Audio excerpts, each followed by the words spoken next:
Give them them numbers. Ready, go. 1, 2, 3, 4, 5, 6, 7, 8. 2, 2, 3, 4, 5, 6, 7, 8. 3, 3, 4, 5, 6, 7, 8. 4, 4, 5, 6, 7, 8. 5, 6, 7, 8. 6, 6, 7, 8. 7, 7, 8. 8 right there. 8. 7 again. 8. Walk it on down. 7, 8. Little bit lower. 7, 8. Little bit 5, 6, 7, lower. 8. Come on, come on, 4, come 5, on. 6, 7, 8. 3, 4, 5, 6, 7, 8. 2, 2, 3, 4, 5, 6, 7, 8. 1, 2, 3, 4, 5, 6, 7, 8. You think people are really gonna watch this, They ain't got nothing else to do. right? Word.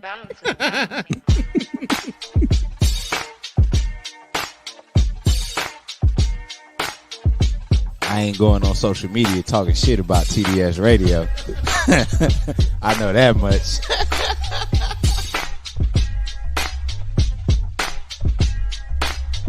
My man, Coach Block. What's up, cuz? How we living? You're rocking with TDS Radio. Get it, Kim. All right. She got a vision, and she want us to execute this vision. Ooh, man. That's what TDS is about today. Ken and Kim are the two dopest siblings that I know. All right, man. You ready? Am I ready? Are they ready? Nigga. What's up? What's up? What's up? What's up? It's your man, Coach Block, one half of TDS Radio, and I am here with Your girl so fabbing. OBLIO. Yes, Jello. We look at us coordinating today. This is all an accident. Yay! Round of applause. Looking like the California raisin. what? Yes. Good Friday, everyone. Yeah. We made it. Yeah. We got some work to do. The sibs. That's why I'm like, It's all right. It's all right. It's a good day though, but we got work to do. Yeah. So like, and it's good. It's for the show. We got to work on new beginnings and new places. Yeah. So pretty soon that'll be happening. But moving is always a lot. What? I feel like that light is very close. But that's the only way to get the light right. Because truth be told, I need this one closer because everything it always makes me look darker. Oh. One time when it was right here in our face, it was so bad that when we got in the car, I still seen the ring. I said, damn, next time turn that down. Right. Oh my God. Yeah, it was crazy. Like, So how's everybody else doing? yeah, how y'all doing out there? How's everything going? How's your Friday? Check in with us. How's your mind? How's your heart? How's your spirit? Snoop Dogg Uh-oh. is like the poster boy for all gang members that get old. Why are you coming for my dad? Because like this dude is complete 180. You know, when people say, oh, 360, that's not it. It's a 180. Like Snoop is out there lighting things for the Olympics, carrying the torch. Ain't played a stitch of sport. Nope. Anyway. Nope. One of the biggest tokers in history. So don't tell people that they can't change their life. Yeah. And this all came from him just commenting on his social media and people enjoying it, just like they enjoyed him narrating like National Geographic. And the boxing. Yeah. He did boxing. So just from him minding his business and narrating on social media, that's how he got the gig. Yeah. Yeah. Good job, Dad. Because he was with so many angry black men around him. Think about it. They were.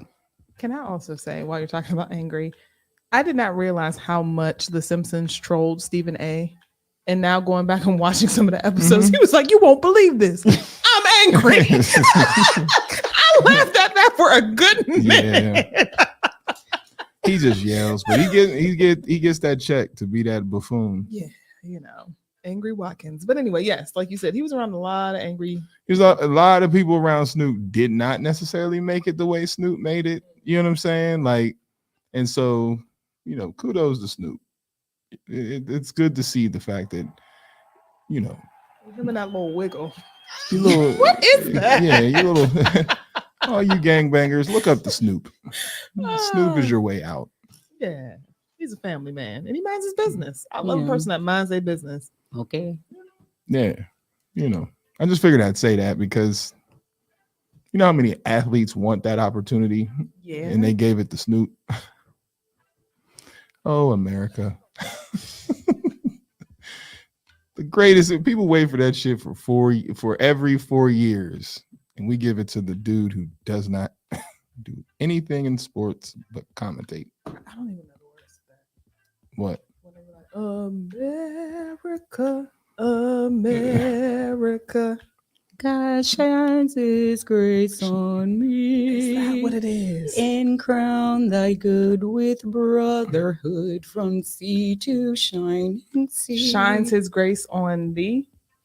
Shit, don't trip me up. Wait. No, I'm asking, is that what it is? Yes. Shines his grace on me. On thee. On thee. Thank you. Got it. What were you saying? Not what I was thinking. Oh, Lord. Some people say shed. Yeah, Shed his I grace. said shed. Shed his I said grace shed. on thee. Yeah. Mhm. Grace on thee. Snoop. It's hilarious to me. Like Snoop is the person that you just be like, that's Snoop. Because what? You know how hard athletes work for that honor, Hell yeah. and they give it to the toker who probably can't do nothing of what any of those athletes do. No. and the No. and the gangbanger from Long Beach. Oh, is that Larita? Hey, girl. I'm trying to see people who are Yo, coming in. it's pretty Hey, dope. cousin, how you I think doing, it's baby? dope. Like I said, Snoop. What's up, cuz? Snoop, keep doing what you do, man. I think it's hilarious. I do. And we got other hilarious black people today, just like Kamala in that phone call. Jesus Christ. If that couldn't have been more staged. Hold on, wait. I'm gonna walk and then hold the phone. Then we're gonna put it on speakerphone. I don't watch SNL because I think all the good people left, but I am highly anticipating Maya Rudolph coming back because she does one She hell of gonna an impression eat for ass her up. Yeah. and Beyonce. I'm Yes. here for it. Yeah, so. I can't wait. But so let's get into the birthdays because it's that time for birthdays. do I have birthdays? Let's see how many birthdays I have. Let's see. No birthdays? No, I always got somebody, but it's just, do I know the bodies that I have? So I got I got a few. So Okay. you got Shannon Jackson, Logan Flecker, Midgley, the one who the brother who with that has vitiligo. Yes. And then Shanta Parsons, all celebrating a birthday.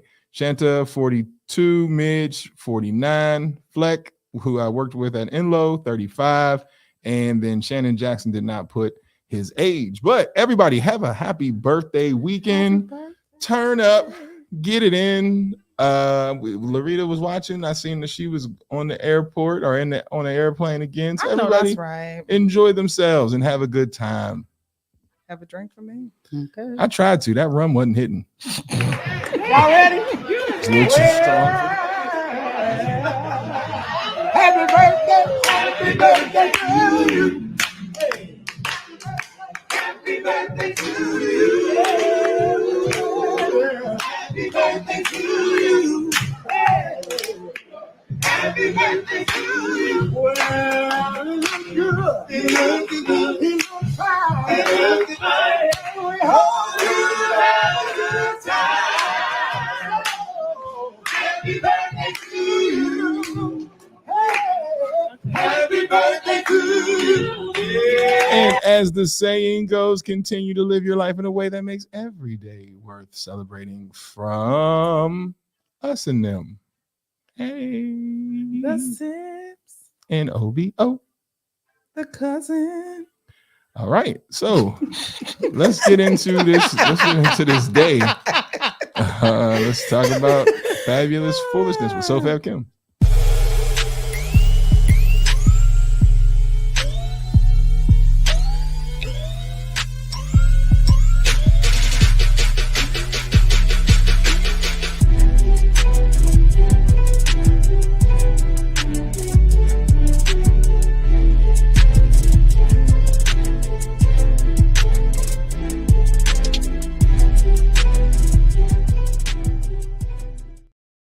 So who we got up first? Well, let's start with our usual, the politics, because, you know, it is that season and we'll be talking about this all the way up until November. Mhm. But one of the most important things that everyone was waiting on, especially those that were undecided and weren't quite sure if they were on the Kamala bandwagon, Obama and Michelle have officially endorsed Kamala and, you know, even gave her a phone call to, you know, wish her their wells and, you know, support her.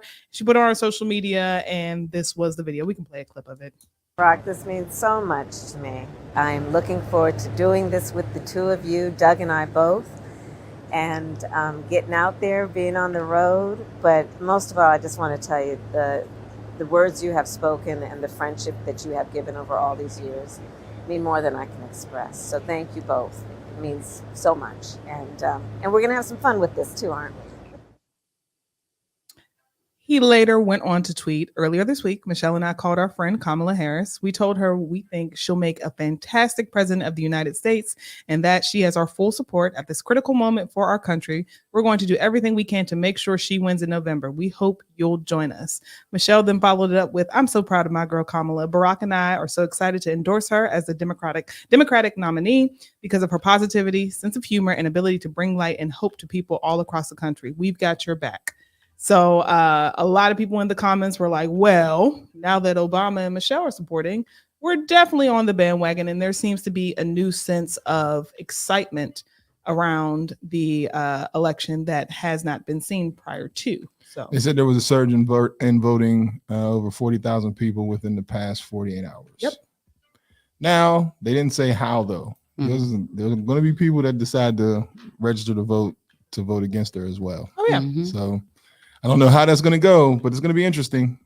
It's going to be very interesting. And the other interesting thing is that Trump is now making excuses. Well, his communications manager is making some excuses as to why he doesn't want to debate Kamala. Now, Well, he's going to have to eventually. yes. He's going to have to eventually, but this is what his communications manager had to say because they were scheduled to debate on September 10th. And he said, given the continued political chaos surrounding crooked Joe Biden and the Democratic Party, general election debate details cannot be finalized until Democrats finally decide on their nominee.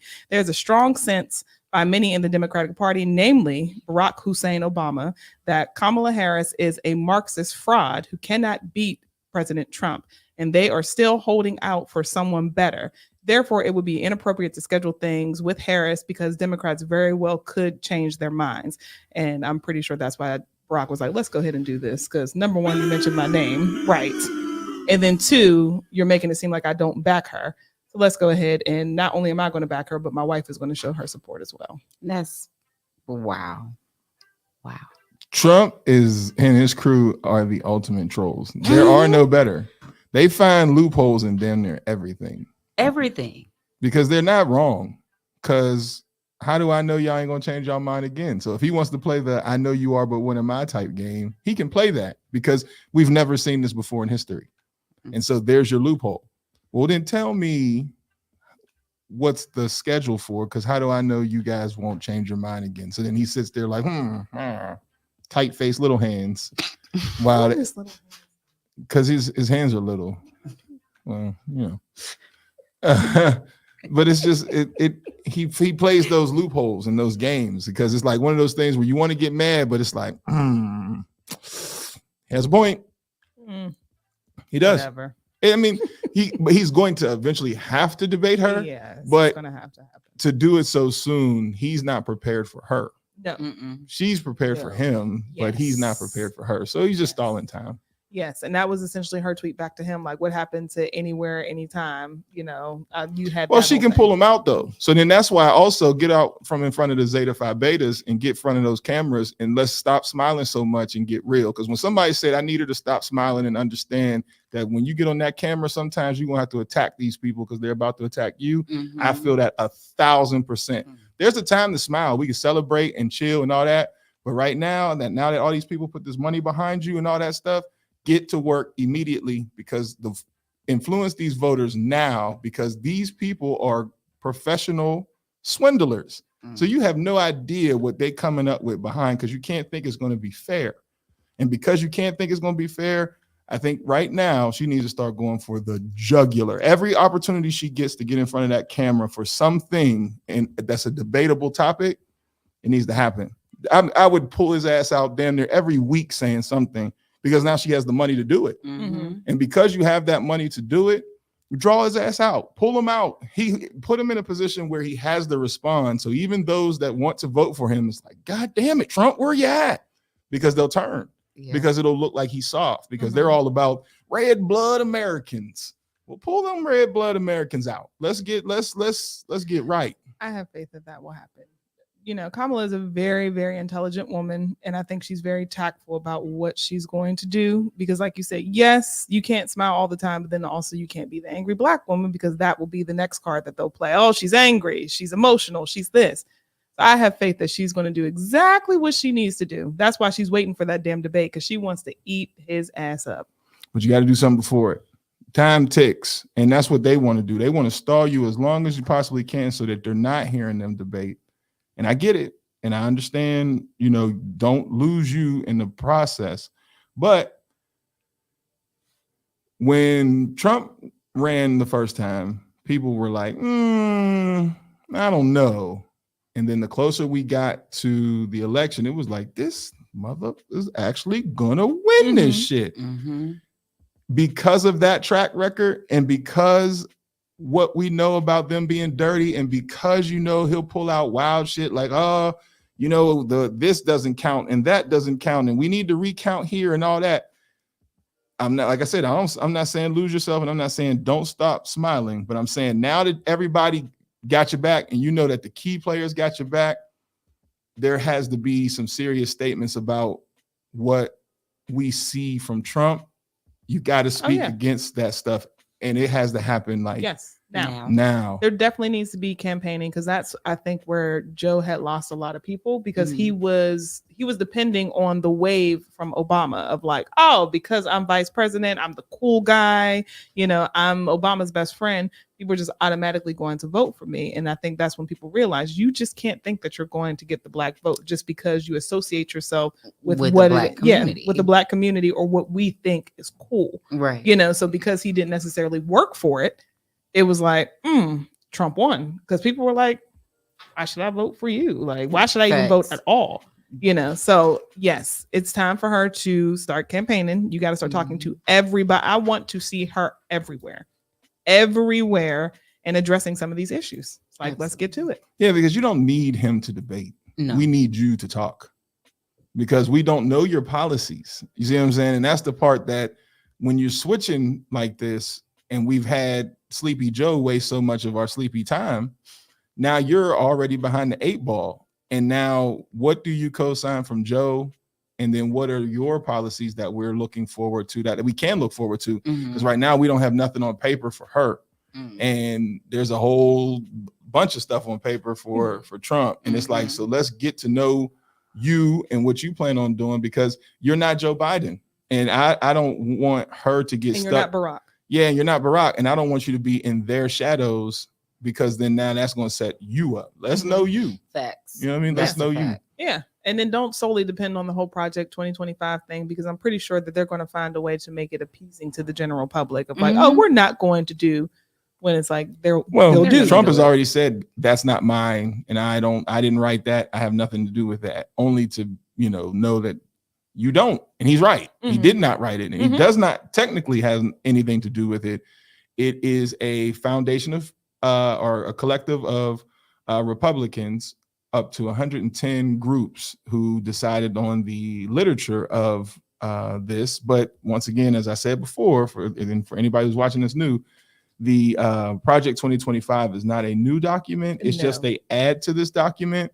This document has been around for quite some time. And so they just found somebody now who can execute and will be willing to execute some of the things that are within inside of the said document, and has actually started the process of some of these things already, which is why, like I said, we got to start talking about how we are going to debunk some of the things that we see, even down to some of the things that, the Supreme Court justice has let us down on, which is crazy work. Right. Because we got to rectify those things. We have to rectify those things. And that Joe didn't get a chance to get to that he Or might these have, loans. he might have been able to do it with a second term, but time waits for no man, and at this point in time, it looks like he has reached his time. I'm not saying death, but just the ability to be as witty and quick minded that you need to be as the president, because that debate was crazy. A man said, and Trump's an asshole, so you gotta love it. When he said, "Well, would you like to respond to what he said?" He said, he doesn't even know what he said. Once that happened, I said, damn it, he got to go. Damn it, because I don't know what he just said. So then the whole country just watched that like, Joe. Go ahead and sit down, baby. Joe is the old guy that you just, hey, Joe, let's talk about golf. And they did that in the election. I mean, in the debate. They did. They started talking about golf. And whose handicap is what? He's like, meet me out there. Joe, you can't swing no damn golf club right now. You're looking. But I just hope, I just don't assume nothing. And especially Kamala, not to assume nothing with us at all. No, that's what I'm saying. Don't do what Joe Biden did. Don't take the black vote for granted because of who you are associated with or who you have endorsing you, because we see what happened when you did. So you got to get out here and you got to, as I always say, shake hands and kiss babies. Got to get out here and do it. So moving on to, I was not expecting this interview at all. And it was extremely random. However, I guess it was needed to be addressed because it was a topic that people often, referred to when it came to Oprah and Gayle. The fact that the two were in a, forbidden, unspoken lesbian relationship. But the two of them decided to sit down and, talk about some of the allegations. And this is what, was said.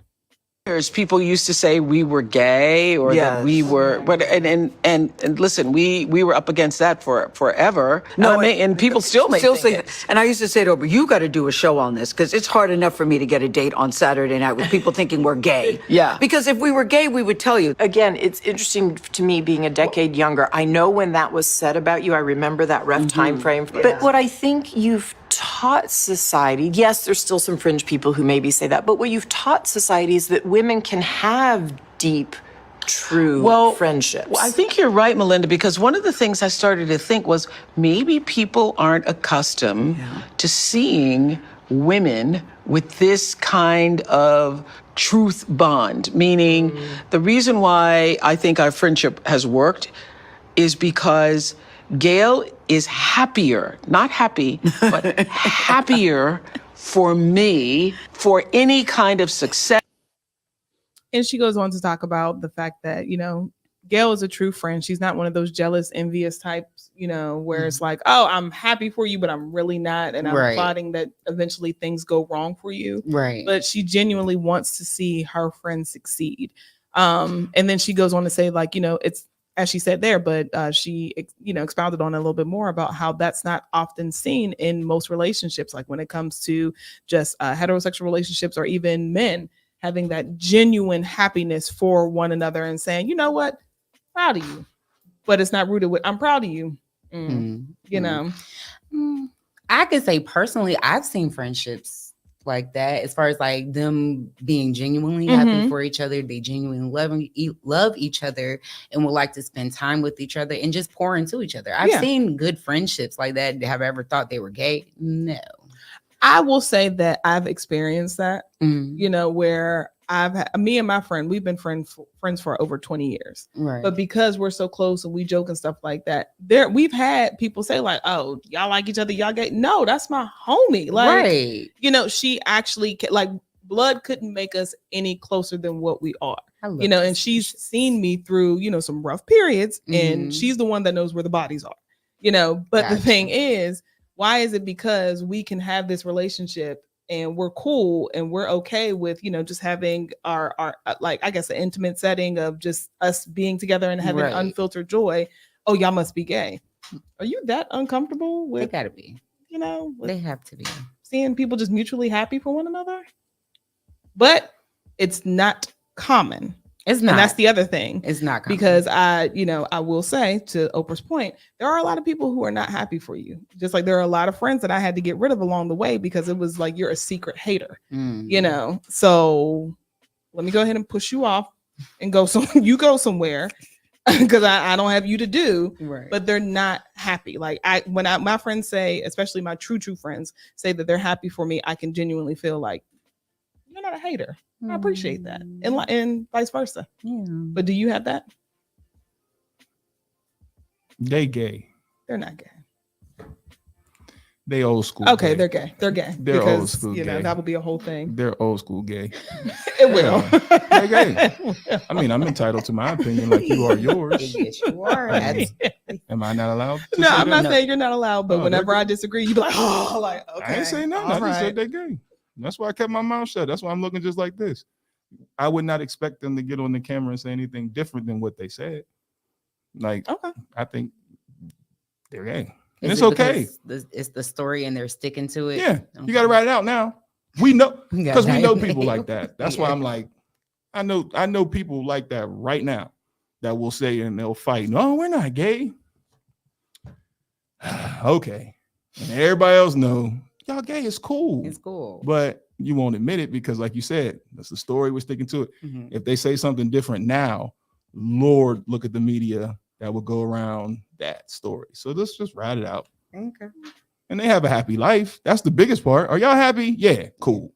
Because why are we talking about it if you're not gay? Because what it's happened to something that Stedman? people feel the need to keep saying, like, oh, y'all are gay. Y'all are gay. My thing is, even if you are gay, why not just admit to it? Who really cares? I'm not going to lose sleep if Oprah and Gayle say that they're gay. It's like, okay. And then keep it right on moving. La, la, la, la, la, la, la. Because it's not going to affect her money. And no sort of you're fucking Oprah. Who cares? It's not going to affect your money. It's not going to affect Gayle's, money either, because you are on CBS, which is, competitive to what's the other one? ABC Good Morning America, Robin Roberts, who is known as, a lesbian woman. So who cares? Didn't even know that. You just sprinkled new. Robin Roberts? Oh yeah, she's out there. Yeah, she's openly though. Yeah. Did not know. There's still those that don't feel comfortable and don't want it to be. And I mean, like I said, knowing people that are that way, not right now, knowing it, we can't name drop, but knowing that they fit the category of the people that I know that are just not comfortable with ever just saying it. We're gonna ride it out that this is not what we are, and then we're gonna move on from there. And if they aren't, then I just feel like you just give more credibility to the argument when you sit on TV now, as old as y'all are, to have this discussion. Don't nobody care. Just that nobody cares one way or another for y'all to sit there and have a discussion like, we're not gay. Please believe me. Like, we're friends and we love each other, but we're not gay. Because nobody feels the need to validate themselves that's not true like that. Like we're the same way you're saying, well, you're Oprah. You're Oprah. You gotta sit on the couch and validate a rumor that's been going on for years since I was fat. Like, it has. It's been going that rumor for years between her, Stedman, and Gayle has been going on for years. So it's like. So do you think they're a throuple? I think Stedman is the front man. That's a throuple. That's a throuple. I think Stedman is the front man, and then they go with it.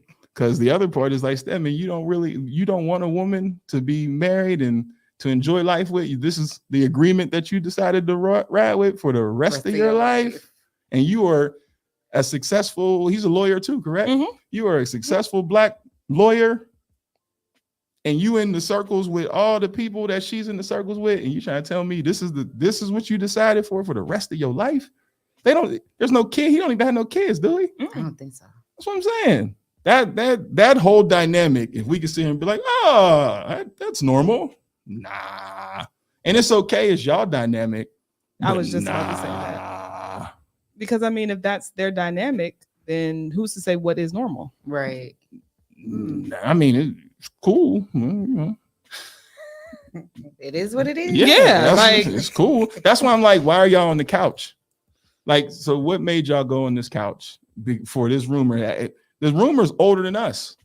The rumor's older than everybody who's sitting here talking about it right now. And it's like most of the people who were saying it is dead. How old is Oprah literally right now? What, 70? That's what I'm saying. Like Barbara Walters and all them that started stuff like that, they're dead.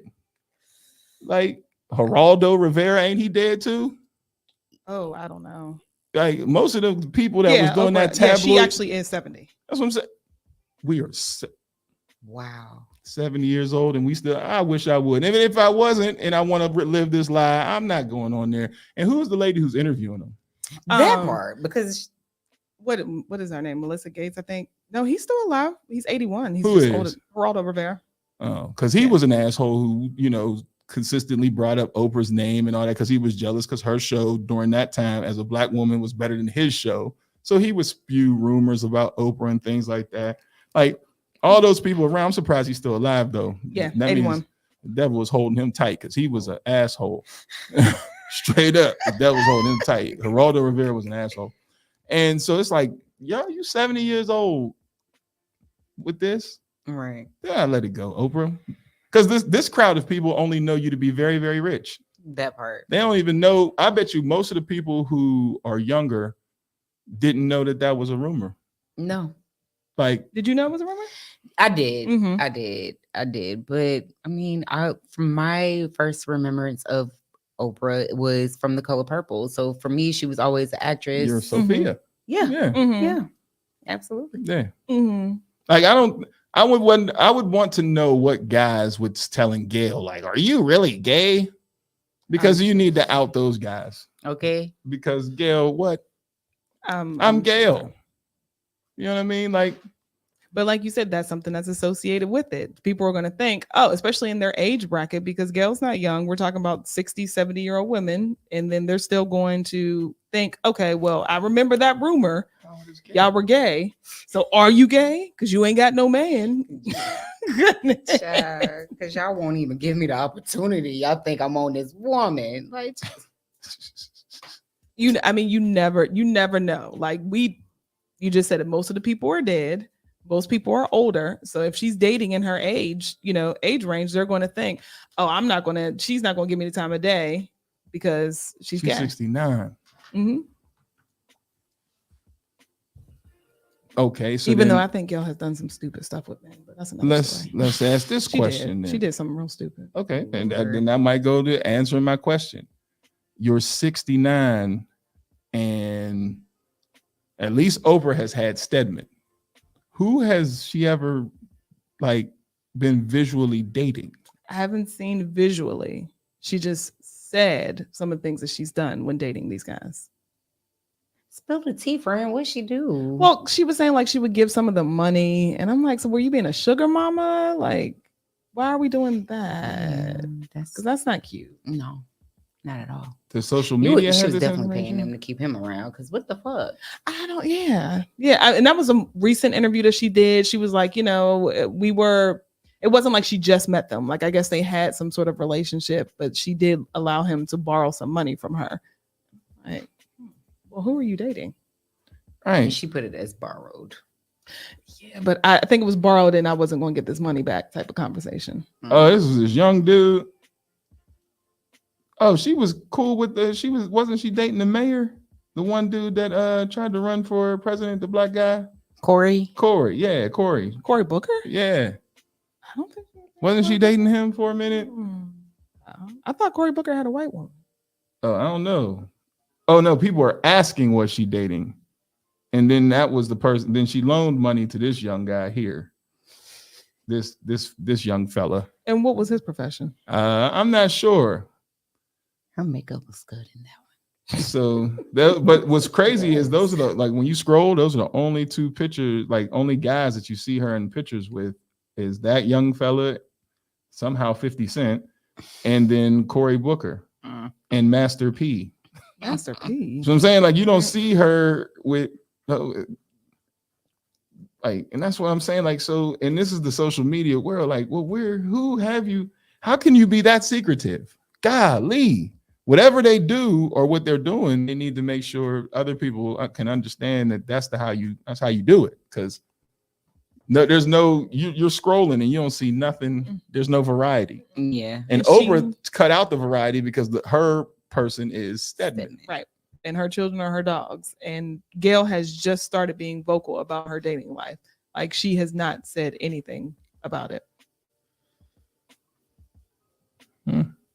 But all I know is you're Oprah and Gayle. So even if you guys did decide to say, you know what, we are gay. It's the best time to do it because I promise you, don't nobody give a damn. Who cares? Nobody cares. Oh, you might end up getting more money and endorsements. Yeah. Yeah, nobody cares. I promise you, they don't. And that's more of the reason why I'm thinking, y'all probably just friends. You know? I'll take one. Especially when you see who Oprah associates herself with. Like, girl. And Oprah's in Hollywood. Everybody's gay. That too. That's the other part. Like, it ain't like, you know, you ain't in that world. You in that Lee Daniels, Tyler Perry, what's the other dude that she was taking pictures with that was touching kids? And Harvey Weinstein. Yeah, like, so you knew about some stuff going on in Hollywood too. So I'm not going to say that's just like the kid that everybody knows that Janet Jackson got that she tries to hide. You know what I'm saying? Knows. And everybody knows. So just like Luther Vandross, ain't nobody ever see Luther with a woman. So who was you? And even in his interviews, he was sassy. That's what I'm saying. So all y'all mingled and did drugs and all that. Like Shaka Khan said, we all did it and we did everything. Exactly.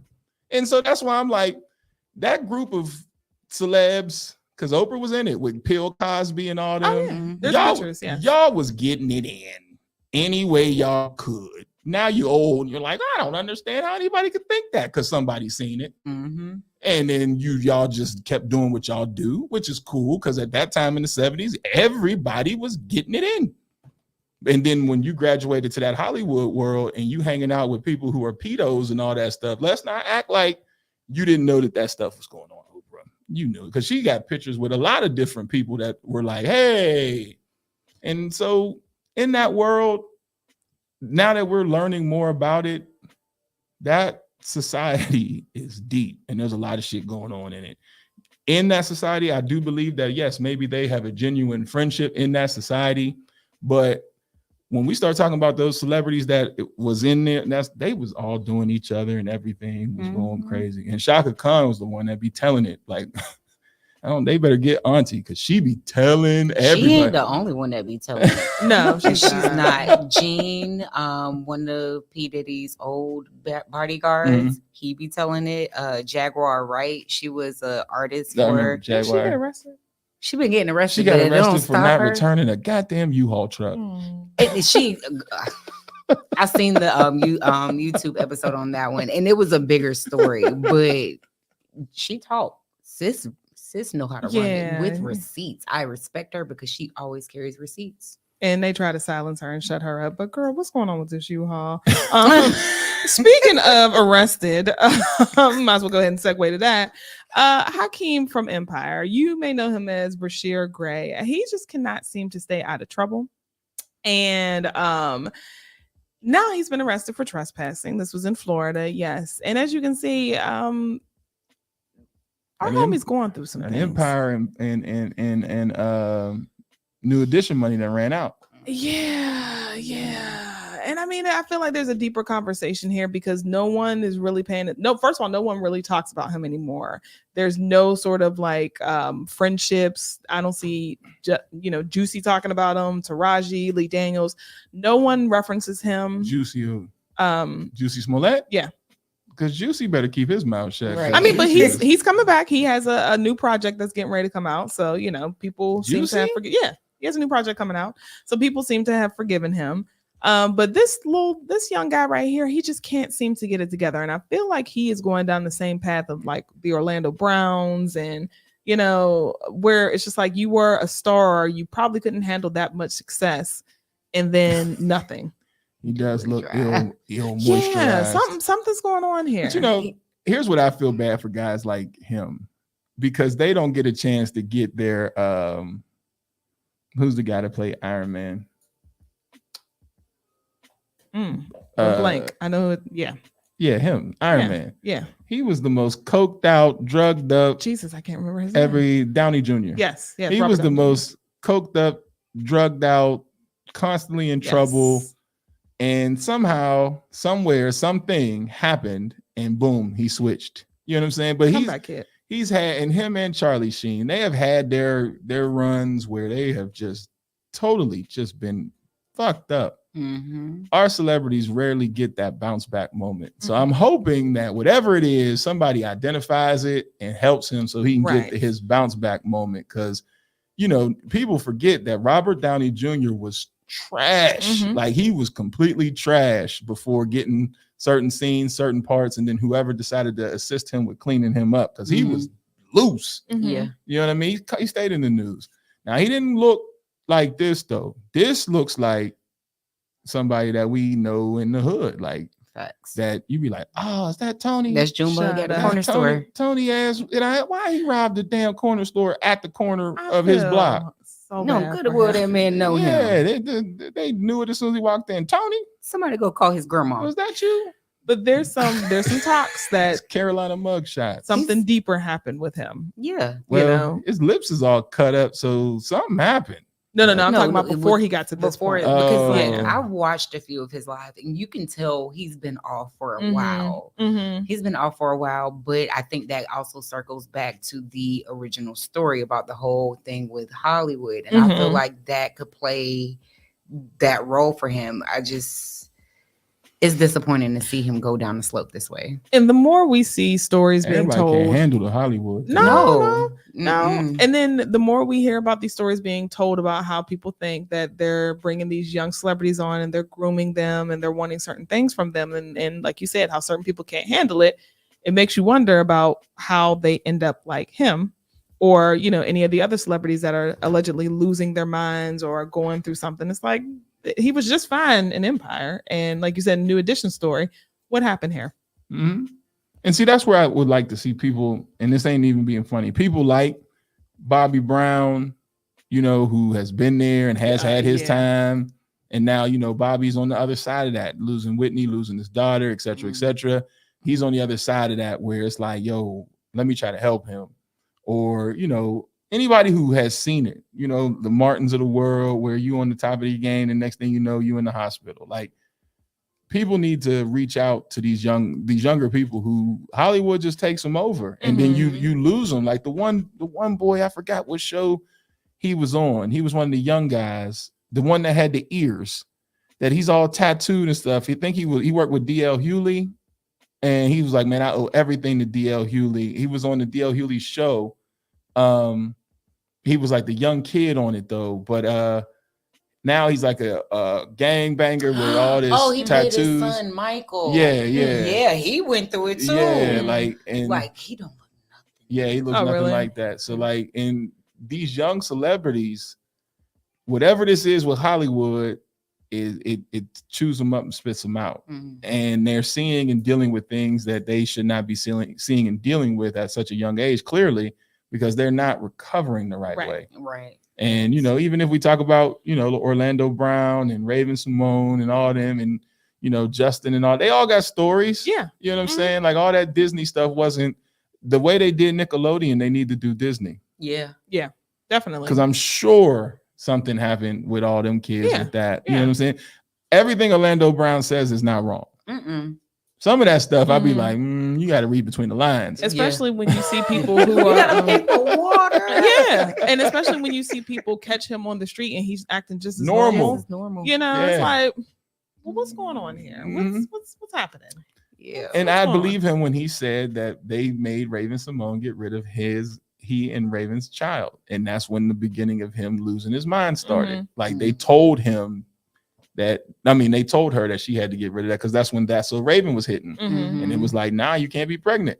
Like, when he told that story, I'm like, that could make a person start to spiral. You know what I'm saying? And then now you got to go act with her on these sitcoms every day as if they didn't just as if you didn't go through that trauma. like you didn't just abort a child. Like, how does somebody handle that? And then you got to still be smiley. He went nuts. Now he's talking about do like that. Yeah.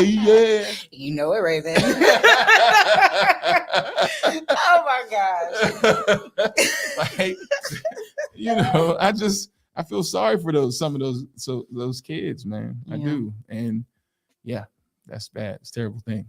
What else is also terrible is the fact that not Trey Songz, I keep calling this kid Trey Songz. Tory Lanez is releasing music from jail. So, if you haven't heard, we have a snippet of one of the tracks that he's deciding to release, while being incarcerated. Like, what? That's okay. What in the jailhouse rock is going on here? I'm here for it. I believe they be running through them too, but the clip. Yep.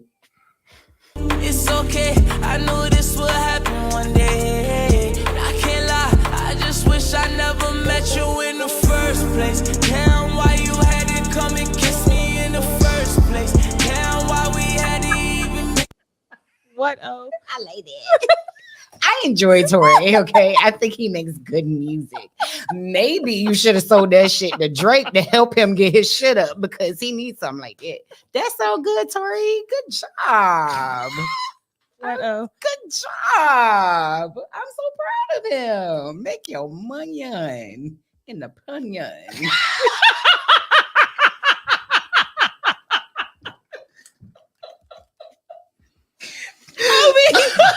Goodbye. Good the hell bye. I do think that's better than the Drake song that we played yesterday. The punyon. I ain't saying free Tory, but making money, my G. I like it. I guess. I don't know what that was. I can't honestly say it's gonna be on one of my playlists, but okay, Tory. It was better than Drake. That Drake shit yesterday I was don't terrible. know what that was. If I had to pick between the two, I would pick that. Yeah, because Drake. Like that Drake shit was terrible. Yeah, I don't understand that. But what also is terrible is the fact that Soulja Boy, why is he so angry? He's always hooting and hollering and yelling at somebody. He don't get the respect. He don't get the respect, right? I guess so, because now he's yelling at B. Simone because of her being on her podcast and talking about him. And what I will say is when I watched her clip, she did give him his props and was like, he deserves more respect. Like he is, one of the founders of the whole Millennium thing and all. She gave him his props. But then she was like, I've just never been in a setting where someone said, hey, put that Soulja Boy on. And I guess he took that as like, why you dissing me? And went on this whole entire like rant, calling her out, saying you'll never have kids. That's why you're bald. Like, yes, he was going for the jugular. So we got, yeah. We're talking and they said, let's go to a B. Simone comedy show. Let's listen to B. Simone tell jokes. Who the is B. Simone? The only way I ever heard is you saying Soulja Boy look good. I want to him. I want to suck him. I said no. You mad because I turned you down? Everybody want to fuck ugly ass. I'm not the baby. So that's just one clip. This goes on. Yeah. That because the baby got involved in it too. But this goes on and on and on, and he's just constantly taking shots at this girl. And it's like, Soulja Boy, at what point do you just say, you know what? People may say things, and I'm just going to keep it moving. Like, who takes B. Simone seriously? Anyone? No. My dad really enjoys B. Simone. Really? It's so weird. He'd be like, that girl, be like, that's my boyfriend. My dad loves her. It's weird. I don't understand. Okay. All right, but Dad. I mean, I don't, like you said, just take it and let it ride. I don't think it was something that was supposed to antagonize him for it to go off the way he did. And it just made you look like a fucking dick. You look like a dick. Yeah. Soulja is always angry because he is a skinny nigga from the hood with little legs. Either gonna be punks or they're just loud. And that's what he is. He's just always yelling for whatever reason. But to, go on this whole rant and, quiet skinny. Right. That's true. That is true. But I'm like, to go on this whole rant. And when I actually heard what she said, I'm like, okay, you could say that about a plethora of artists. She just happened to pick Soulja Boy. But then also, does she have a valid point? Have y'all ever been in a setting where someone said, put that Soulja Boy on once he was no longer hot? I needed to know because I seen this last night scrolling, and I was like, oh man, because even I seen the first comment that somebody said, like, now you know he about to say something. And she was like, but what? Because the thing is, if we can be honest, she may be doing her little improv shows, but her fame is not blossoming like the rest of the internet people. She's starting to dwindle because even like the Wild 'N Out scene, you're not the most popular no more. Like you're not holding your own. So things like this are strategic. It gets people talking. I now really think that you just got to do something because out of all the people that you pick, who thinks about Soulja Boy? And so I would have needed to know, like, why did you even bring his name up? Like, for what? Like, stop bringing angry Soulja up.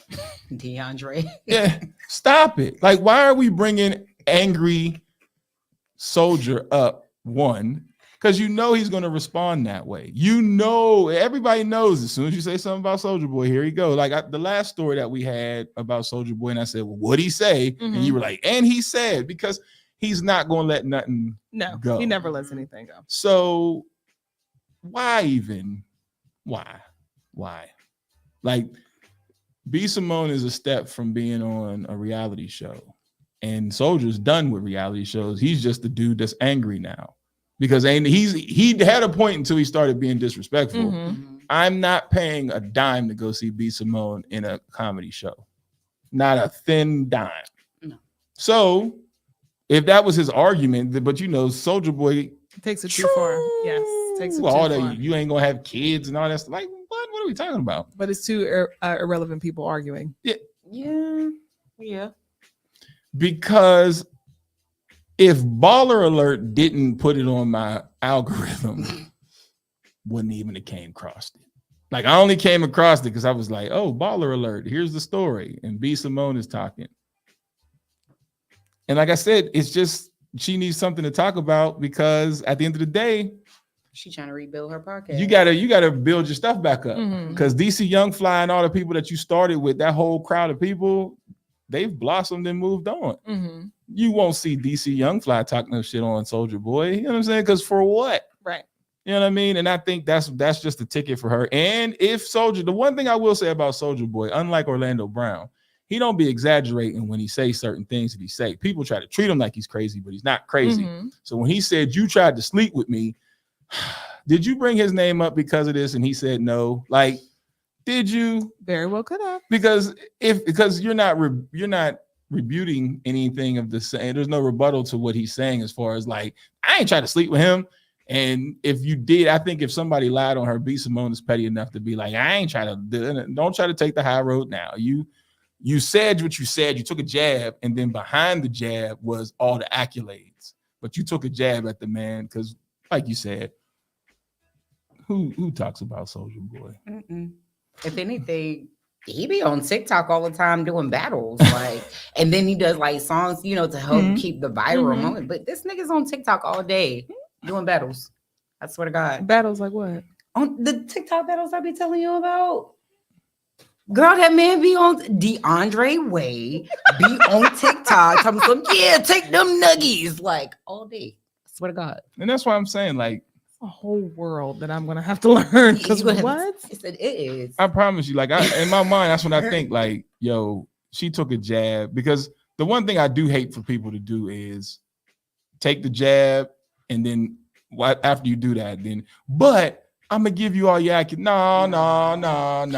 It was first. The accolades came first, and then the jab. So then the way I seen it on Baller Alert was first she was talking about him, and then she said in there, like, I'm giving him his props. He was the first to do, and then she went back again. But it's like, you gotta know who you're talking about. That's even us. Like Draco, if young Draco came across this, hooray! And we're in the world. Yeah, young Draco. Young Draco, young. There's nothing young about you no more. You're quite old, and you need to cut the shit out. Because B. Simone is young, ain't she? Ain't she young? We all about the same age as far as us I think three. she about 34. Oh, then she too old to be acting how she act too. Yeah, I don't think that she's a youngin. Let me see. Hold on. But Soulja Boy, he the same age. Yeah, she's 34. I thought Soulja Boy was my age. Soulja Boy is 33, so he's actually younger than her. Oh, I thought he was. Soulja, you need to stop doing them drugs, boy. You looking hard, boy. You looking harder than 33. I thought he was I about put you up there 36, with 37. me. I put him up there with me. Well, he couldn't have been up there with me because Superman and all that stuff was when he was younger. But Soulja just don't get the props that he deserves, and that's all. He just be mad because people be playing him off. Soulja, we know. We know. If it wasn't for you, this internet stuff, Facts. this stuff that these guys do with streaming and all that stuff would not be hitting. Sure wouldn't. It was you. You did it. Listen, I got a Soulja Boy song on my playlist. Oh, I don't even have one currently on my playlist. You don't? No. Donk was my shit. That's on my workout playlist. You got a donk. That was my shit. I said, Soulja, you did it on this one. You did it. I don't got nothing on my list, but all I hear. Yep. Yep. Don't get me started. Oh, we B. about to go. Simone is she's one of those internet. She used to do what are those called? The little skit things, but now she does she tries to do stand-up comedy, and it is terrible. When I tell you it's terrible, it is like it's straight face, like terrible. Can I say this? I feel like with her, well, with B. Simone, it's best when she works with someone. Like the videos that she did with Pretty V is great. Like anything she does with somebody else is great. Her by herself. Yeah, like I thought her and Desi did well. Did really well. But once again, Desi done went surpassed her. Like, so that's why I'm like, if she's looking around, it's like you better call Country Wayne because I also think things changed for her at her weight loss. You think so? I know so. Once she started changing her look, then it wasn't the same for her anymore. Because now you just slide her in the category of all these girls that look like this. Mm-hmm. She was more unique with her look before she started tinkering. Now, I don't know. I know she lost weight, but then now that the clip that they showed of her talking about Soulja Boy, you've tinkered. I don't know what you did, but you did something. It's one of those Serena Williams things. Like you did something somewhere in here. And now you look like the rest. So now they throw you into the Ice Spice, Lotto, and all that. You get thrown into that crowd. When you had your own look, your own lane, and you was working with these brothers, you were rolling. But now you look like one of the Wildin' Out girls. Oh yeah. So then now it's like, nah. You know what I'm saying? Sometimes it's not good to tank. Nobody had a problem when she lost her weight and stuff. Everything was cool, but you started tankering, and then now you ain't. The skits ain't hitting because a lot of those dudes their skits is hitting like fire. She's not in them, and you might be difficult to work with. Ooh. Is she still on Wildin' Out? I don't watch Wildin' Out. I haven't watched Wildin' Out in a while. Can't I've been stand seeing it Wildin' coming Out. up. I heard maybe I should ask my dad. Since he like my dad. Yeah, I thought she just switched to the podcast realm, and that's what she's been. That and then improv. I think she still does both because from my understanding, even DC, Carlos and what's my boo name? Chico, they do all three still, to my knowledge. So I think she still does all three. And then Pretty V, who I find hilarious, by the way. Ain't that the little skinny one? Yeah. Skinny little ratchet. I fucks with it. But she's doing well for herself too. And they had great chemistry. But I don't know. Hopefully she's still doing it. I should ask my dad and then give you guys a follow-up. Yeah, report back. I am. I'm going to. Because I've never been a B. Simone fan. I can tell you from the beginning, I was like, oh, okay, and then kept it right on moving. I never found her to be funny. Neither have I. I liked her with people, like I said, when she was being somebody's girlfriend or something like that. But by standalone, nah, won't get a dime from me for the improv. I see her little thing pop up, B. Simone at the improv. I'm like, who is going to see this? Somebody is, because she keeps coming back. So yeah, that's what I'm saying. So fuck around, find my daddy there. So where's my boyfriend? My wife right here though. What? Right? And finally, which I wasn't expecting to see this because I fucks with Ryan Leslie. Like that was my guy. And I was wondering what happened to him ever since his laptop got stolen. He just pretty much fell off the face of the earth. But he was on NPR's Tiny Desk, and here's a sample. Come on.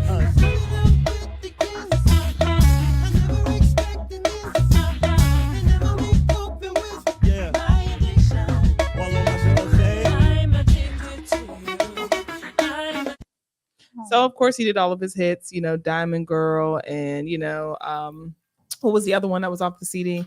Addiction, Diamond Girl, and there was one more, How It Used to Be. So did all of his hits, and it's good to see him still on the scene, still doing his thing, because I honestly was like, yo, what the hell happened to Ryan Leslie? Like he was, rocking with people when he was producing a lot of hits, and then he just disappeared. You didn't like Ryan Leslie? No? I didn't like the NPR. I got a chance to watch. So I'm like, because when you have such productions, like when you see Scarface, and then when you seen Dan Rue or whatever his name is, what's the dude's name? Duran. Mm-hmm. You see that, and you see the background singers and Babyface and his background singers. I was like, man, this is like karaoke. Wasn't him for you? Mm-hmm. You can tell the production is off. Yeah, just a little bit. Yes, and respect, my nigga. Like I like your music, but you weren't ready for it. Like other people come there ready for NPR. Like your background singers wasn't hitting. They wasn't on because that whole song is the background of I'm addicted, and they wasn't. But you know who was singing? Who? I forgot about that. In my mind, hey man, that would have been a good time for her to come on out. Because he might have been witnessing what the fuck was going on. He was. They all did. They all seen her get knocked upside her head at least once. But wasn't he dealing with Cassie?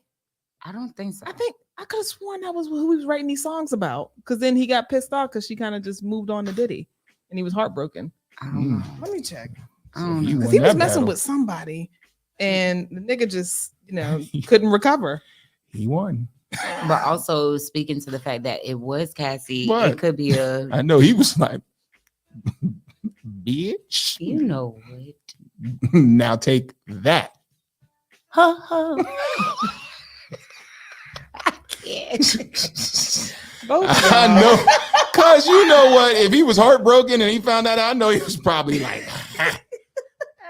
yes, that's exactly what happened. He was dating her, and then she eventually started dating Diddy, and that's when he started writing, songs. Because Nick was hurt.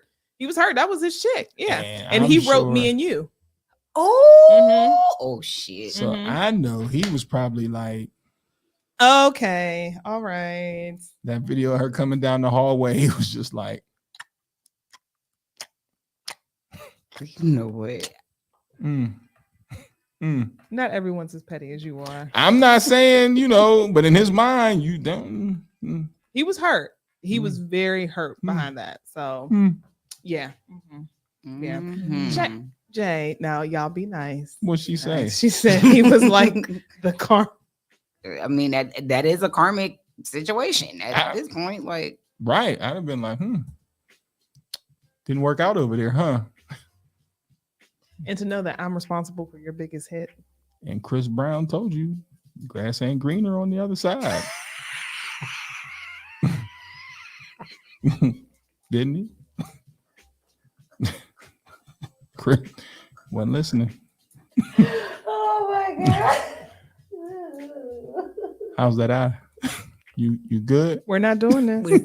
We're not doing that. Grass Cancel ain't greener him on the other side. Cancel him. I have nothing to do with this conversation. Nigga, Chris told y'all that grass ain't greener. You went over there. Oh Lord. Thought it was gonna be cool. Fucked around and found out productions. You gotta trademark that. Oh, I didn't say it the right way. Okay. Fucked around and found out. Now you over there looking great. Now you trademark that shit.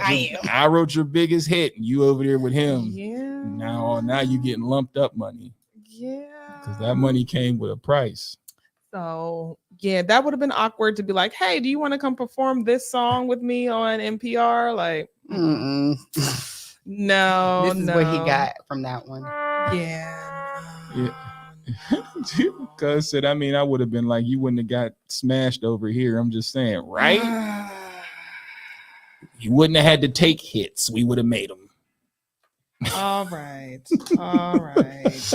We was making hits. Now you're taking hits. Now, supposedly she is, gearing up to tour.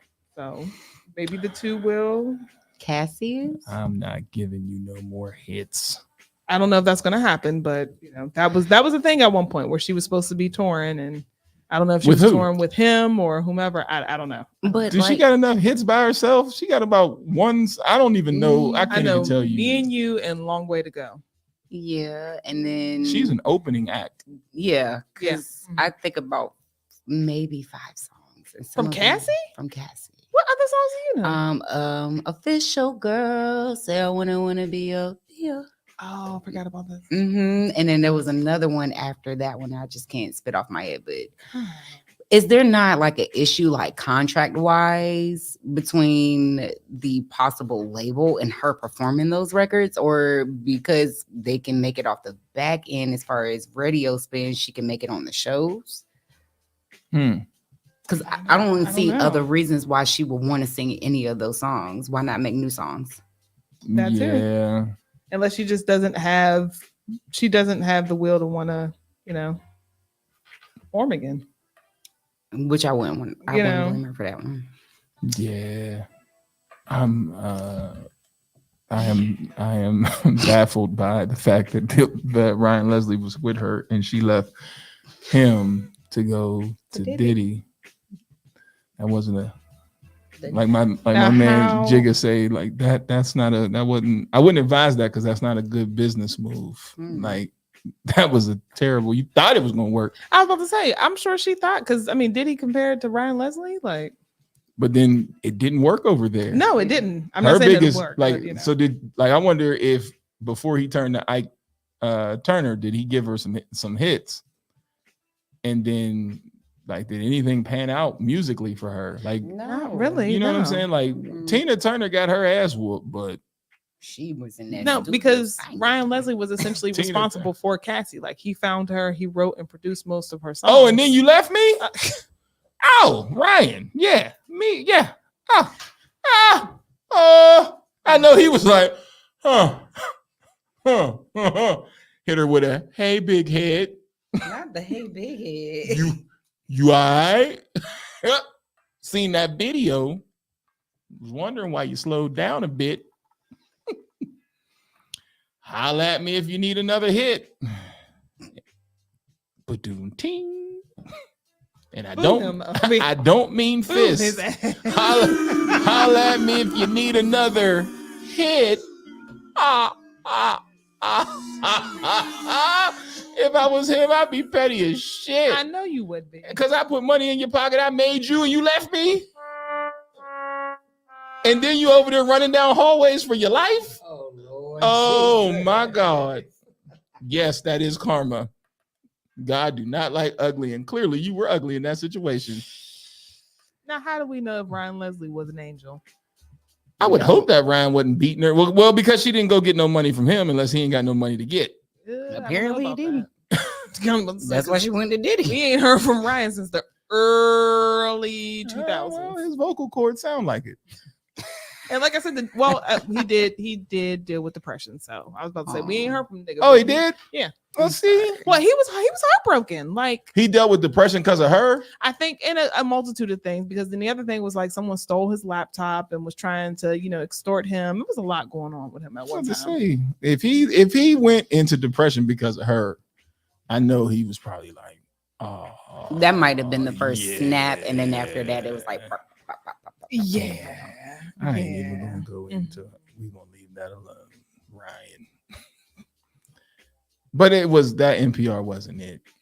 It was nostalgic, but it wasn't what we get from our artists that hit that NPR where you be like, damn, I want to watch that again.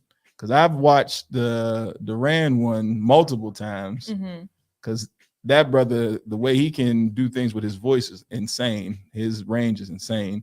And he's an entertainer. It's hilarious. He is hilarious to me. Like the faces and stuff that he makes is just hilarious. I've watched Scarface like Oh man, I don't even know. Like I've let Scarface play in the car as if I'm listening to it on Tidal. Like, I do that shit too. I enjoy that. Like the Babyface one was phenomenal. Like there's even this one where like it was this dude that I can't even remember his name. He had a big afro, light-skinned guy, and his clip was like the song was talking about selling drugs. The song is called Drugs. And he was just talking about how hard life is and that he thinks that he'll go sell drugs. And so his NPR was dope because it was just different, but his background singers and band was on point. This one was kind of like he went to the school and said, "Give me a microphone." Yeah, y'all got 3 people that can sing this real quick. And then he went up there. Well, in looking, he was it looks like he's focused more on like investments and financials, but he also said that he helps, artists get their money. And at one point he was helping Cassie with a comeback tour. And I don't know what happened. Keep saying it, so I don't want to keep making jokes. No, I'm saying I'm just saying. And he also said that he was not around or wasn't aware of the whole situation with her and Diddy, so. And I believe it, because nobody shares getting their ass beat. You know what I'm saying? So she might have hid that from him because you don't want him to know, especially knowing that you roll from him. And so it's like, I gotta hide that. Looking in the mirror. What the fuck, bro? Don't get me started. Now the song is just playing in my head.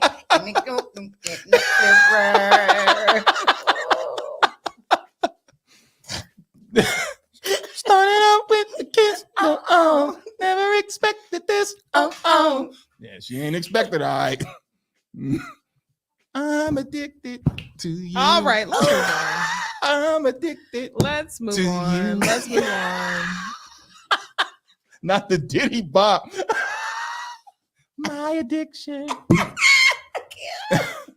I'm sorry, but now the song's stuck in my head and it won't go nowhere. That's what I'm saying. Like when you hear certain songs, I would need to know the timing of when he left and when he made that song and listen to the words.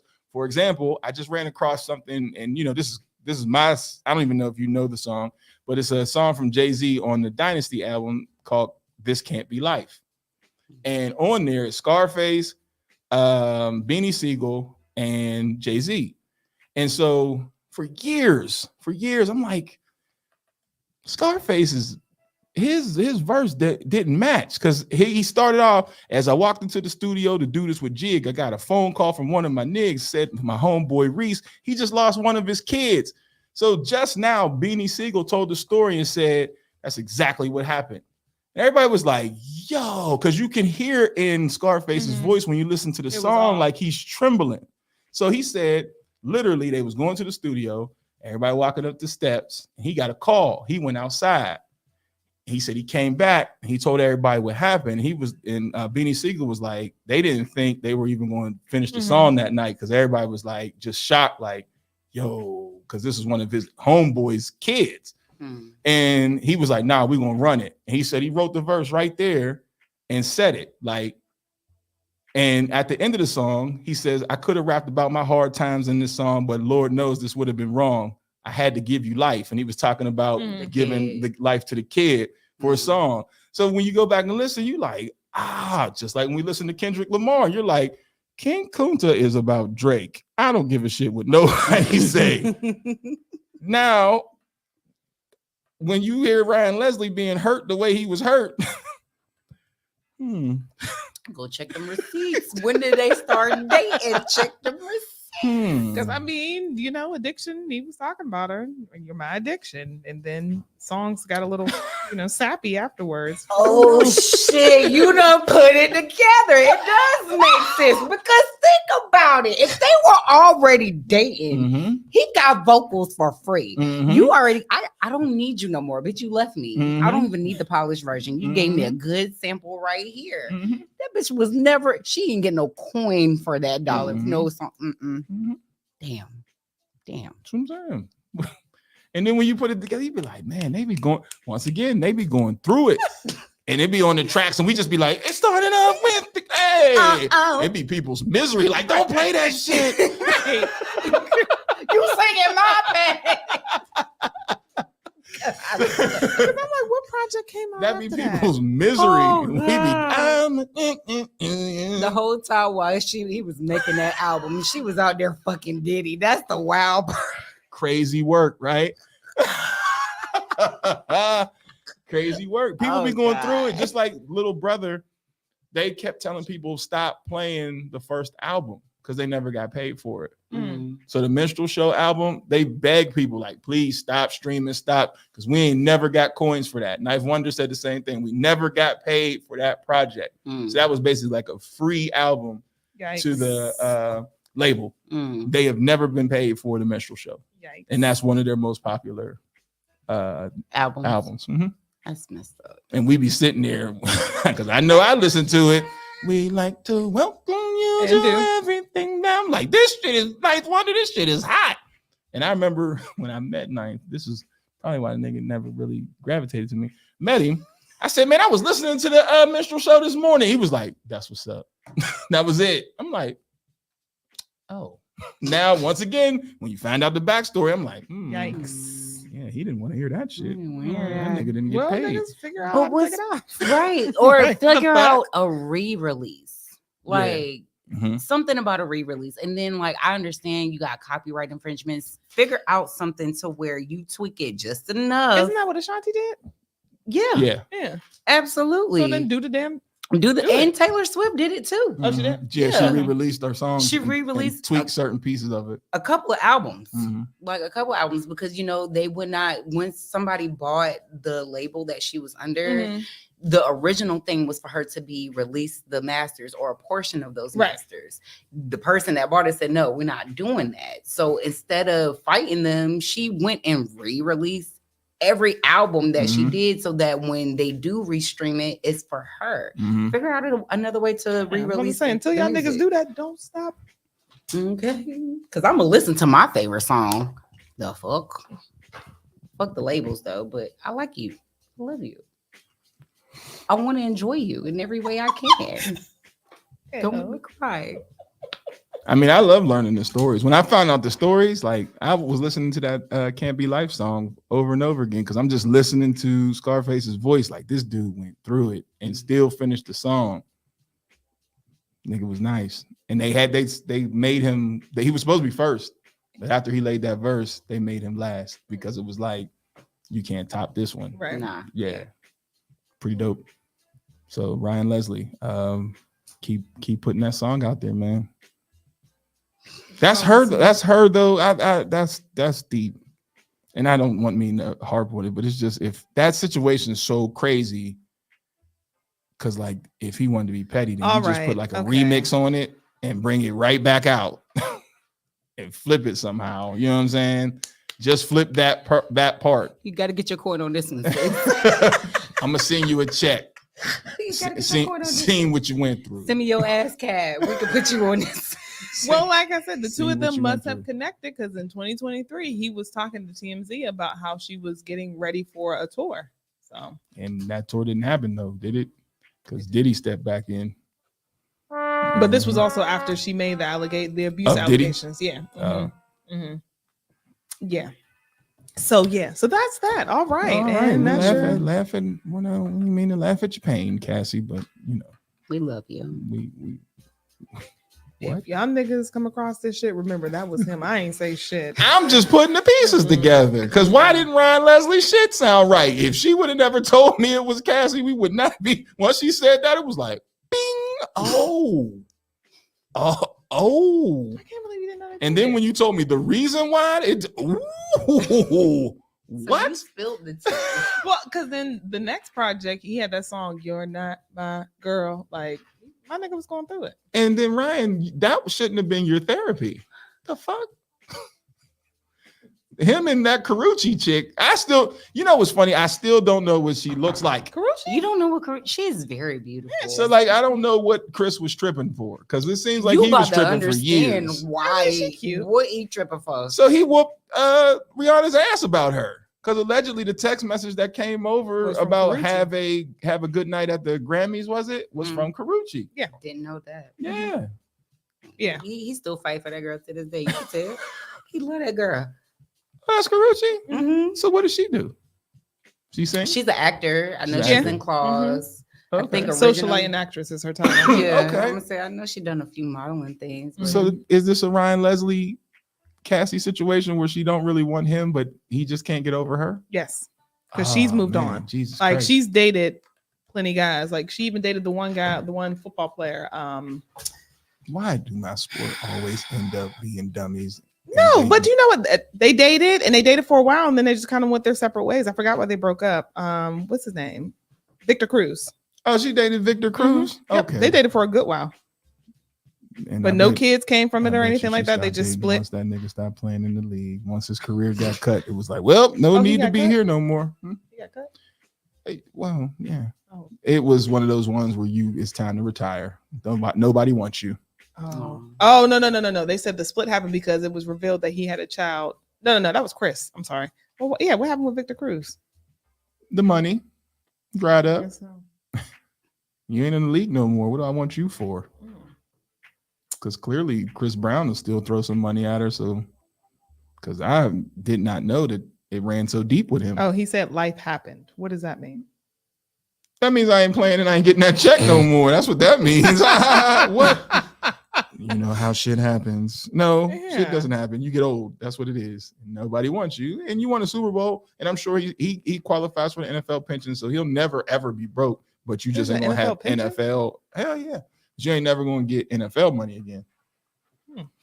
That ain't going to happen. Unless you get some sponsorships and be out there doing crazy shit. But he was a good athlete when he played. And I quote, he said, it was just two people going separate ways, going in separate directions in life, and one person feeling like they needed to do that on their own, and one person feeling like they couldn't, and we go our separate ways. It's literally that simple. I don't know what that means. The money. She don't want him no more. You don't have enough money. I got Breezy in my back pocket. Could you imagine having Breezy in your back pocket? That would be wow. But you know the what's wild crazy? shit I would do if I had that nigga in my back pocket, bitch. We all outside. And he keeps dating like great value versions of her. Like all the chicks that he dates. Because when you find the one that you love, it's hard to get it out your system. Like when you find your one, it is tough to get that one out your system. It is. So then what you'll do is try to find replicas of that person. But nothing is like the original, baby. That's it. How you doing? Oh, you on one today, ain't you? It's Friday. Because I'm still on thing, y'all.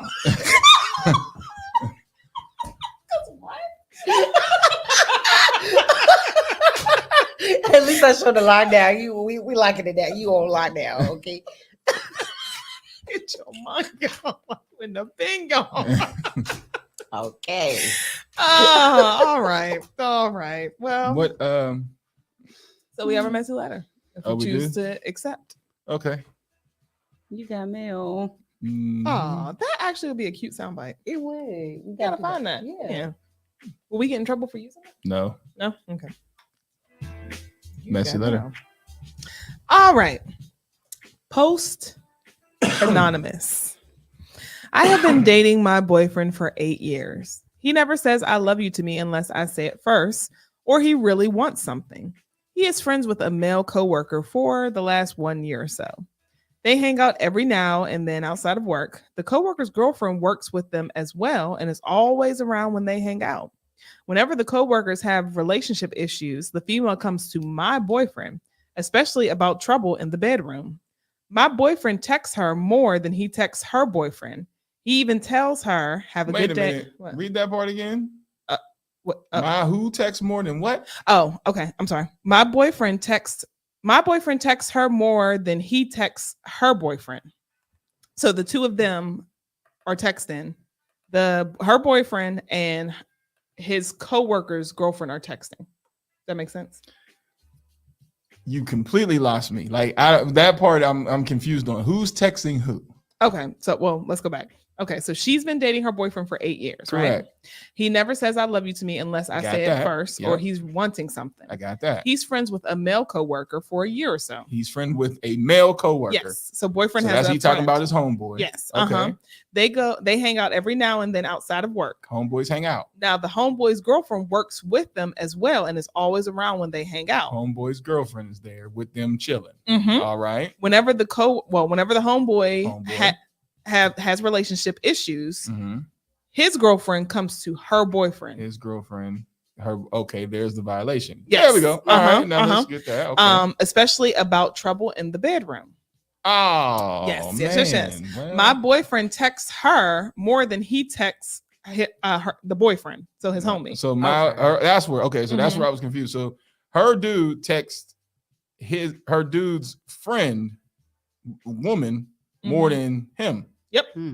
Okay. Yeah. All right. Well, so he even tells her, "Have a good day. I love you," before work. Have a good day and before I love you. He says. Okay. He says not to worry about it because he would never sleep with his friend's girl. Yeah, don't worry about She has done some shady shit like answering my boyfriend's phone when he is there and talking shit to me and then lying to him saying I was the one talking shit. I am so fed up. Why can't he just be friends with the dude and stop acting like the girlfriend is his girlfriend? Every time I voice how I feel about it and request him to set boundaries with her, it turns into an argument. And of course, I'm being a jerk and being insecure. Yes. Maybe I'm just stupid and should leave him. What should I do? Maybe I'm stupid and should just leave him. You just answered it. The fuck? Yeah, because that's fucking disrespectful on so many levels. Okay. Let's see why he's doing what he's doing. So who do they live with? Who does who live with? Who does do they live together? Does it say It doesn't that? say. Mm-mm. Does it say how long they've been together? 8 years. They've been together 8 years. And now you texting your boy's girl more than you texting your boy. And I'm pretty sure the boy don't know about it. That or that ain't your boy's. That the lie is that's your boy's girl to her. That's not your boy's girl. Because there's no way that you're going to be able to consistently text her without him being involved. He going to see it. Or if we all hanging out together, why am I texting her and we all together anyway? Don't make no difference. I'm going to just say it right here. Right. So the lie to her is that's my boy's girl. So that gives him the grace to be able to be like, that's just my boy's girl. So like, for example, let's say me and GK and we work together and there's a chick that really I'm the person that's texting her. Well, so that with the girl, I say, well, with my girl, then I would say, no, that's GK's girl. We just be out together. So then that's your out to be out with her because she don't have communication to get to GK or to the friend.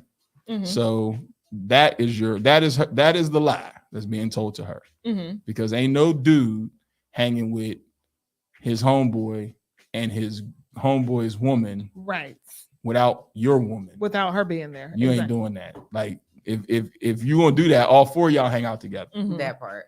So that part she's been lied to, right? And so she hasn't figured that out. The next part is these two have slept together. Yes, absolutely. Because there's not that much communication about sex and sex ain't happening. Facts. You know what I'm saying? You might get a 1-2 text where you step out of line. But if it's that much to where she's like it's consistent, then they slept together. Right. Because ain't nobody gonna keep texting crazy shit and then not want to eventually see or do the crazy shit. Exactly. So much so that she's now talking shit to your face and answering his phone. We were easing down the line because that also tells you that that's not your boy's girl. Because she has yet to say that the friend has any involvement in any of this. Like at some point in time, the friend needs to be checked about what's up with this? Your girlfriend, what's up with this? Right. So if she's not saying anything to him, then that means that he is just the scapegoat. And so she's now comfortable enough to talk and pop off because he has already shown it's okay to disrespect his woman because of what he's doing with the side chick. So at this point, you continue to be disrespected or leave. You leave, right? It's pretty simple. Yeah. Because that's insane. It's crazy. And you're young. Oh, I'm you sorry. said you're young? It's got to be. I don't know, my God. There's a lot of stupid older people out here. Okay. A lot. Girl, why are you writing this letter instead of leaving him? Tell them just to be together. Yeah. Why are you playing like that? Yeah. I feel the same way. I'm not going to keep playing these games. And you're not going to sit here and disrespect me in my face, texting her, calling her, going out with her. And then she's feeling like it's okay to sit here and talk crazy to me in my face. Nah, y'all got all that. I'm good because she's about to get fucked up. With people talking crazy to people. Bones broken and jaws broken at the end of the night because you got the right and the wrong one all in the same pie, baby. Because that's just so fucking disrespectful. Like, I don't take the will, Jesus. I don't like it. Leave, ma'am, please. Yeah, I mean, the best thing to do is just to get up out of that situation ASAP because it's not healthy for anybody. No, it's not. It's not. But I'm very surprised that she has not gone to the friend and say, "Yo, what's going on with your chick?" Like, she don't know get the her friend. together. She ain't never met the friend. You don't think so? Nah. She ain't never met that man. That's sad. That's the excuse And for let's work. talk about this, sir. The fact that you can't control your side bitch, the fact that she got the boldness to answer your phone, talk shit to me as if this is it's not a cakewalk, ma'am. Yeah. See, he in his 8 years, he's been allowed to be comfortable. This is not his first time doing this. So it's time to make a nigga uncomfortable. I'm good at that. Let's do it. This ain't his first time. If this is happening this way, this ain't his first time. And then they've been doing this for a lot longer than what you think. To the point where now she feels like basically she's the woman. Yeah. Yeah, because what did she say? Oh, they allegedly have only known each other for a year. Allegedly. Yeah. He is friends with a male coworker for the last year or so. They hang out every now and then outside of work. The coworker's girlfriend works with them as well and is always around when they hang out. So that's your coworker. We gotta get that. We gotta get that damn the piece. Ask me how I know. Ask me how I know. How do you know? Okay, here's how I know. What do you mean that piece? Huh? What do you mean that piece? Remember, my thing is ask me how I know now. When I have wild ass situations like this, it's like, ask me how I know. Well, how do you know? Well, this is how I know. There's this guy who is a former coworker / friend. He's my guy, and I can tell the story, but I can't use his name because the other people down here know him. So, with that being said, this dude will call me and say, "Yeah, I was with you yesterday." You was what? I was with you. No, you wasn't. Man, come on, Block. I was with you yesterday. Yeah. Don't put me in that situation. Yes. It's fucking uncomfortable. And he's too old for this shit. Like, so it's not GK. It's not any of my friends that are in a serious relationship. So anybody who's in a serious relationship, like, because I know this ain't the party nigga, is it? The party nigga. Who's the party nigga? Remember when you said you went to a party, you was asleep and shit was going down? No. This is North Carolina. Oh shit. This is North Carolina. That was when I was in my 20s. Now the party nigga. This is North Carolina. Like Deanna with the party nigga. Deanna was only like 3-4 years old. Jesus. Yeah. No. This is So now with that being said, he would try to call me and be like, "Yo, I was with you." No, the hell you weren't. That woman called me. I'm telling. Okay. I am not that friend because what you're not going to do is use me. Because then what happens is I show up at places and then let's say I show up with you to the crib. I got to remember your lie. Right. And if I can't remember your lie, you're busted. Right. So don't do that to me because I don't remember shit. Like, I'm not the friend to be like, "Yo, here's where we was at. This is the story." And then now I forget. And then, because wasn't y'all down at the... Hell no. What you talk about? Well, he said, "Ooh, now I got this face." No, cause see what had happened. Well, now you lying. Well, yeah, I am. Because that's his problem. That's your problem. Right. And it's time for me to go home while y'all handle this domestic dispute. Because I don't put anybody in a situation like that. That is crazy work. Yeah, to try to make somebody go with your lie. That is crazy. Insane. And Absolutely so that friend is a fictitious out. He may not even, unless they hung out, he may not exist. Well, that's what I'm looking over the letter to see if there's any reference of her saying that she actually met him, because if she hasn't, then yeah, this friend does not exist. And you don't think it's odd that you've never met him? Right. Like at all, but somehow you keep coming in contact with the woman? That part. Because that's that's his side chick. And what's wild is what you're saying. You're literally hearing him or see the text message say, "Have a good day. I love you." Girl, that letter should have stopped right then and there. There's nothing more to say. Right. See, I didn't even hear that and he shit. ain't telling her. That's the part. Yeah. She started it when he don't tell me He I doesn't love He doesn't you. tell me, but Of he will 8 tell years. her. Yes. Mm-hmm. He tells her though. Mm. That's his new piece. Yeah. No, that ain't his new piece. Because That's he his said existing he piece. told her not to worry about it because he never slept with his friend's girl. Yeah, that's the out to try to use the friend. That's what I'm Mhm. saying. Don't use people like that. Stand on your business now. Don't use the friend, because even if I was a friend, man, don't use me for that shit. Like, Yeah, there's no reference it's of ever crazy meeting work. this friend. What in the name of high school musical are you doing? Like, that's Oh, high now school we stuff. all in this together. That's high school. That's high school stuff, man. Like, we're hopefully, you're an adult. Like, what are you doing? But like you said, that look, y'all have to. I'm hoping that you're young, but the more I see these letters and see a lot of people in certain situations where they're in their 30s and plus, we can't rely on that. But the crazy thing is, ma'am, like, what is making you stay at this? I was gonna say, point? why do you think you deserve that? So once again, here we go. Most of these letters end or begin with somebody needing to go to therapy because you need to have more self-worth. And that's, to be completely honest, to even have this dialogue in a relationship is insane. Yeah. Like, what? I'm not having this dialogue. This is crazy. And then you've never questioned any of this stuff. Like when you're sitting there saying like, oh, I'm going to go hang out with my boy and his friend. Okay, well, I'm coming too. And if that nigga's like, well, nah. Oh, well, what's the problem? Right. Why can't we all go? She's coming. Yeah, you should be invited. And then if I'm sitting there seeing or hearing you say, oh, have a good day. I love you. Oh, well, who are we loving? You don't say that to me.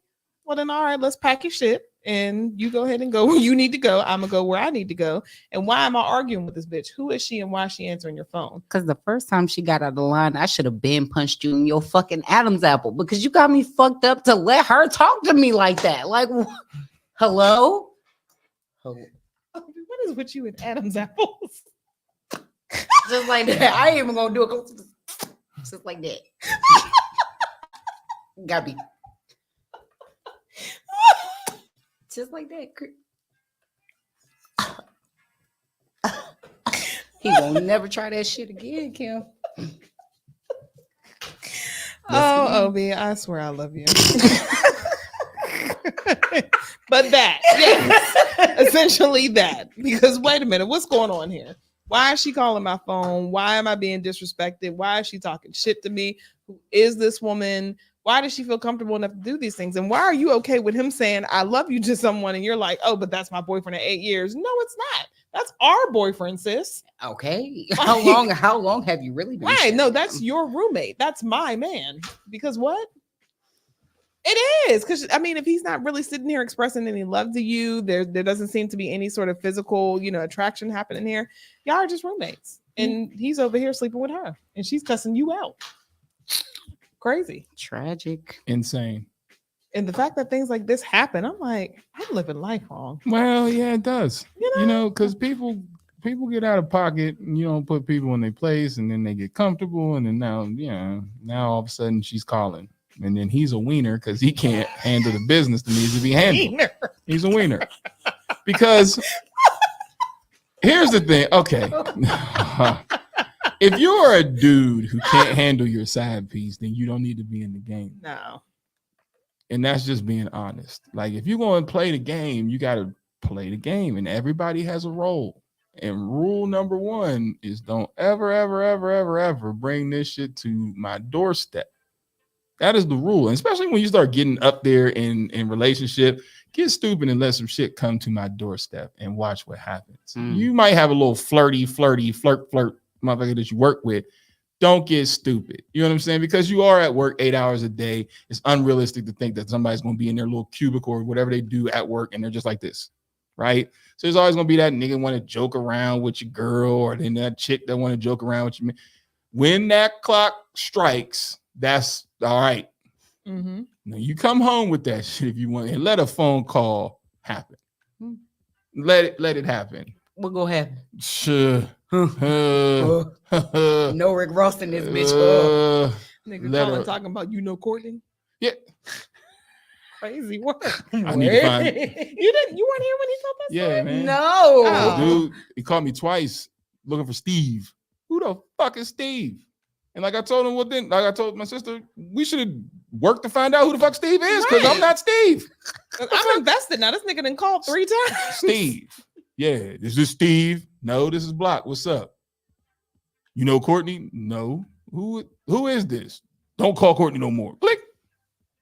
Now, anybody who knows me, I don't call shit. I'm a texter. So I'm like, No, that nigga had to commit because he was wrong. Yeah. So he was like, nah, I'm in it. yeah, because I'm like, yo, this is Block. This ain't Steve. No, this is Block. Like, who is this? Don't call Courtney no more. Click.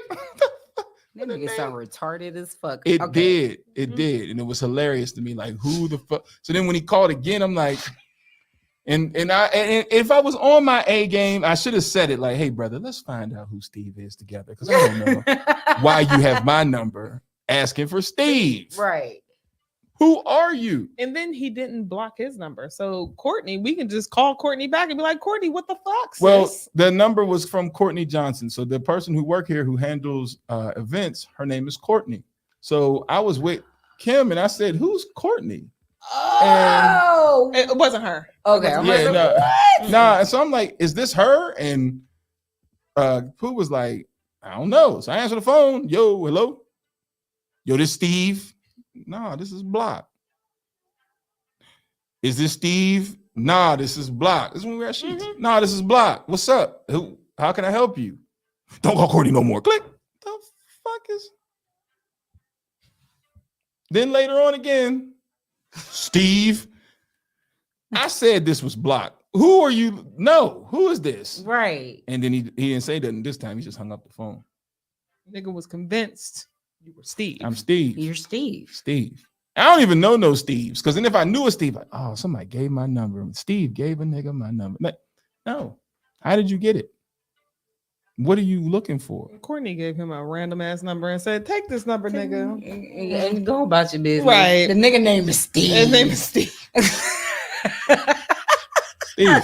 And then you sitting there looking assy and got to commit because now that the person answered the phone, it's like, Block. what the fuck is this? Steve. And then anybody who knows me, even if it was a chick, you would, to say Block, somebody's going to immediately be like, oh, Ken? Like, that's synonymous. So when I said, no, this is Block, what's up? Because anybody who calls my phone, I don't hear Ken and I don't hear my nickname Big unless it's family. So anybody who calls my phone, the first thing they be like, what's up, Block? I'm like, yo, this is Block. This ain't Steve. No, no, fuck. Oh, come on, man. Come on, man. Hey, Steve. Ease up. Yeah, ease up, bro. Yeah. Oh, good. So needless to say, girl, get control of your house. Steve. Get rid of Steve. Get rid of Steve. And allow the two of them to be together, because this is ridiculous. Like, you're essentially allowing a nigga to sleep with another chick right in your damn house and underneath your nose. Steve. Girl, go find you a good man. Well, not a good, we are a good man. Go have you some good fun. It's 7 p.m. Friday. It's 95 degrees. I ain't got no, girl, you ain't got no niggas. Ain't no nigga ain't got you. So we outside. What we doing? Let that nigga go. Yeah. For your sanity. See, yes. And I come from the book of Obi on this one. You've been with somebody for 8 years, right? And he tripping like this. Take your time. Don't uproot your house. Go do you. Figure out how you want to torment this man now. Because now you got him. You figure out how you want to torment him. Ain't nothing worse than a cheater finding out that they're being cheated on. Oh, God, that's the best petty we can be. His chest is going to hurt so bad when you ain't answering that phone. You coming home late. You sending text messages. You giggling because a nigga hates to see his chick, laugh, or another nigga making his chick laugh. You over there, you're so silly. Girl, go do it. Okay. And it'd be the small things too. Girl, just post some roses on your table. Find out how mad that man about to be. Yeah. Who got you these? Oh, don't worry about it. Steve. Because clearly Steve is a popular dude in these streets. Steve is on that shit. Steve. Steve. Steve is that nigga. Is this Steve? Nah, it's Block. So this ain't Steve? Nigga, I just told you. He had to commit, nigga. He was embarrassed. It's like, oh no. And then the fact that he called multiple times. Called twice. Because he was thinking that you was going to slip up. Like, yeah, you got me, it's Steve. Is this Steve again? Nigga, stupid. He really thought he was going to catch you slipping. I knew it was you, Steve. Like, you got me. Didn't change his voice or nothing. Is this Steve again? Oh yeah, this is Steve. I knew it was you. Fucking weird. I knew it was you.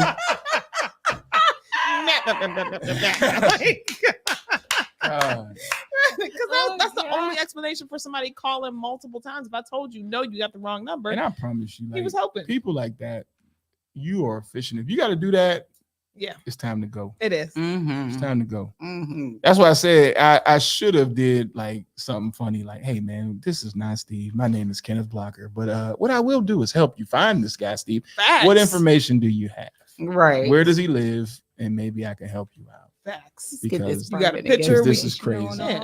This is private investigation. Yeah, let's get this shit together. Send me a picture because we can go into Google, find it out. You got a LinkedIn, I might Facebook. know Steve. Is he a coach? Is he? How do you know Steve? You know what would be wild if the bitch used a fake phony picture, like one of them image pages. That nigga really don't exist. That nigga name not even. Nigga's name's not Steve. That's Alfonso, bitch. What the fuck? Like, gotcha, bitch. Steve. Right. And like Jay said, I would have been like, yeah, this is Steve, because what you gonna do? Period. And at the end of the day, like, now you don't, I haven't got any contact. The one thing that is about me, which I kind of don't like, but it has to be this way, is I am easily accessible because of social media. Like, so my Facebook, none of that stuff, nothing is private, because with this digital creator thing, so that we can get the views and all that, I'm open. So like, I'm easily accessible. So if I say something like, man, my name is Block, you can go look like, oh, that's not Steve. Block. Yeah, right. Block. I promise you, I gave you the key. You can find out who you just called, because if you, the hell is this nigga Block?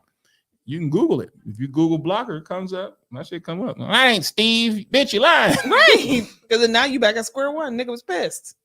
It's not Steve. So go back to Courtney and let's figure this out. But before I do any of that, either, like you said, I'm gonna go and have fun, or I'm just leaving. That's too much work. Yeah, I'm not doing that. I'm not calling nobody looking crazy. Like, that is wild. Mm-mm. Wild. Mm-mm. I'm gonna get you back because I'm petty. I'm not mad at the other person over there. That's the wrong person to be mad at. You gotta go to sleep. Right. Time to go night-night, Yeah. And when you do, And that's like high school shit. Like, oh, call him on 3-way so I can figure. I ain't got time for that. Y'all. I ain't got time for that. This is what took me out. And I ain't trying to change the subject, but the 3-way thing, right? Mm-hmm. I seen this little boy on TikTok go to the Ring camera and say, Ma, I need your help, because I had my girlfriend on the phone, and I'm thinking it's just me and her, but I had another little girl on the phone. She had another little girl on the phone. I'm like, baby, I love you. And the side chick heard it. He said, Ma, I need your help on how to fix this. Mm-hmm. He just said, well, just tell your brother, I was playing the phone. He said, no, she seen my face. She know it was me. FaceTime. She know it was me. Wait, how do you 3-way someone on FaceTime? That's what I'm trying to figure out. I think they probably, or maybe they've been live on Instagram, because you can do multiple people live on Instagram. Or maybe she had a situation to where it was like a tablet and an actual phone thing. Because that's now true. that I got that going on, Yeah. I might get a phone call on my tablet and won't get a phone call on my actual phone. Right. So I was like, damn, are we going to teach our sons this now? Have we been teaching our sons this? No, because men aren't good at it. Women are 10 times better at cheating than men are. Men are terrible cheaters. Terrible cheaters. Because we get so excited. We act like we ain't never scored a touchdown before. We want to tell everybody about the side chick. I got that side chick. And then now that person and other people running the street, Steve. Oh, shit. Damn it. She fucking with Steve, right? Is she fucking with Steve? Yeah, she fucking with Steve. And Steve ass don't know that he done told the wrong person and then done told 2 other people. We don't. And social media tells all of your moves. And that's the other part. That And part. that nobody is just chill. That's the difference. Like people just get so hyped up. And then this throwing stuff in people's face thing. Like people will always want to have one up versus everybody just play their role. The game is vicious out here. That's why I refuse to play it. Okay. I understand. I got one, and I'm just like, don't leave me. Please don't ever leave me. These streets, I don't want them. I don't want them. Now you got niggas out here making jokes that aren't funny. At all. No funny Marco. I'm trying to tell you. you. No Bobby. What's her face? Whatever her name is. I don't fucking know. No, you got a lot of people out here who think they're funny and they're not. You know what else disqualified? I don't have the money for that. Doesn't mean anything, my nigga. I mean, for them, but for me, it's like this to be effective at dating out here. The average date is very expensive. Oh yeah. Because you go out to eat by yourself, it's fucking expensive. So then, man, what you want me to do? You want them 50-50 niggas? What you bring to the table? What you bring to the table? So you got let me martinis. Let me respect your independence, boo. I love the way you make your money. And I'm like, no, hold on, cash out. Kim, what we got in the TDS account? Because I ain't got no money. I cannot. I don't have no money. Not one of the 50-50 niggas yelling. I would be from the top. Yeah. What you bring to the table? Because I got mine and I don't have mine. And that's what I don't understand. Because I'm like, you got women out here who don't care, and then women who will trick out on you. So go find them. But the fact that you hoot and holler and yell about somebody because they're like, yeah, no, that's not my steez. Well, bitch. Wait a minute. Wait, hold on. A little hasty there. Hold on. Wait. Yeah. Because there are chicks out here who will be like, they just want the companionship. So they don't care. They'll spend on guys. You know, or some that's just like, we ain't even got to do all that. Let's just have sex. Yeah. These people exist. So when guys yell about 50-50, just go find somebody who agrees with you. Then we're good. Right. But the fact is, you're trying to make someone who doesn't believe that believe in your philosophy, and it's like, no. So now you're angry on a podcast because all y'all bitches just want money, sir. You make $32,000 a year. I feel attacked. I am a school teacher. You know, our salaries are comparable to what you just said. Shut up. Ain't nobody teaching making no money to date. That's why most of your teachers date teachers because they understand the broke. Because we poor.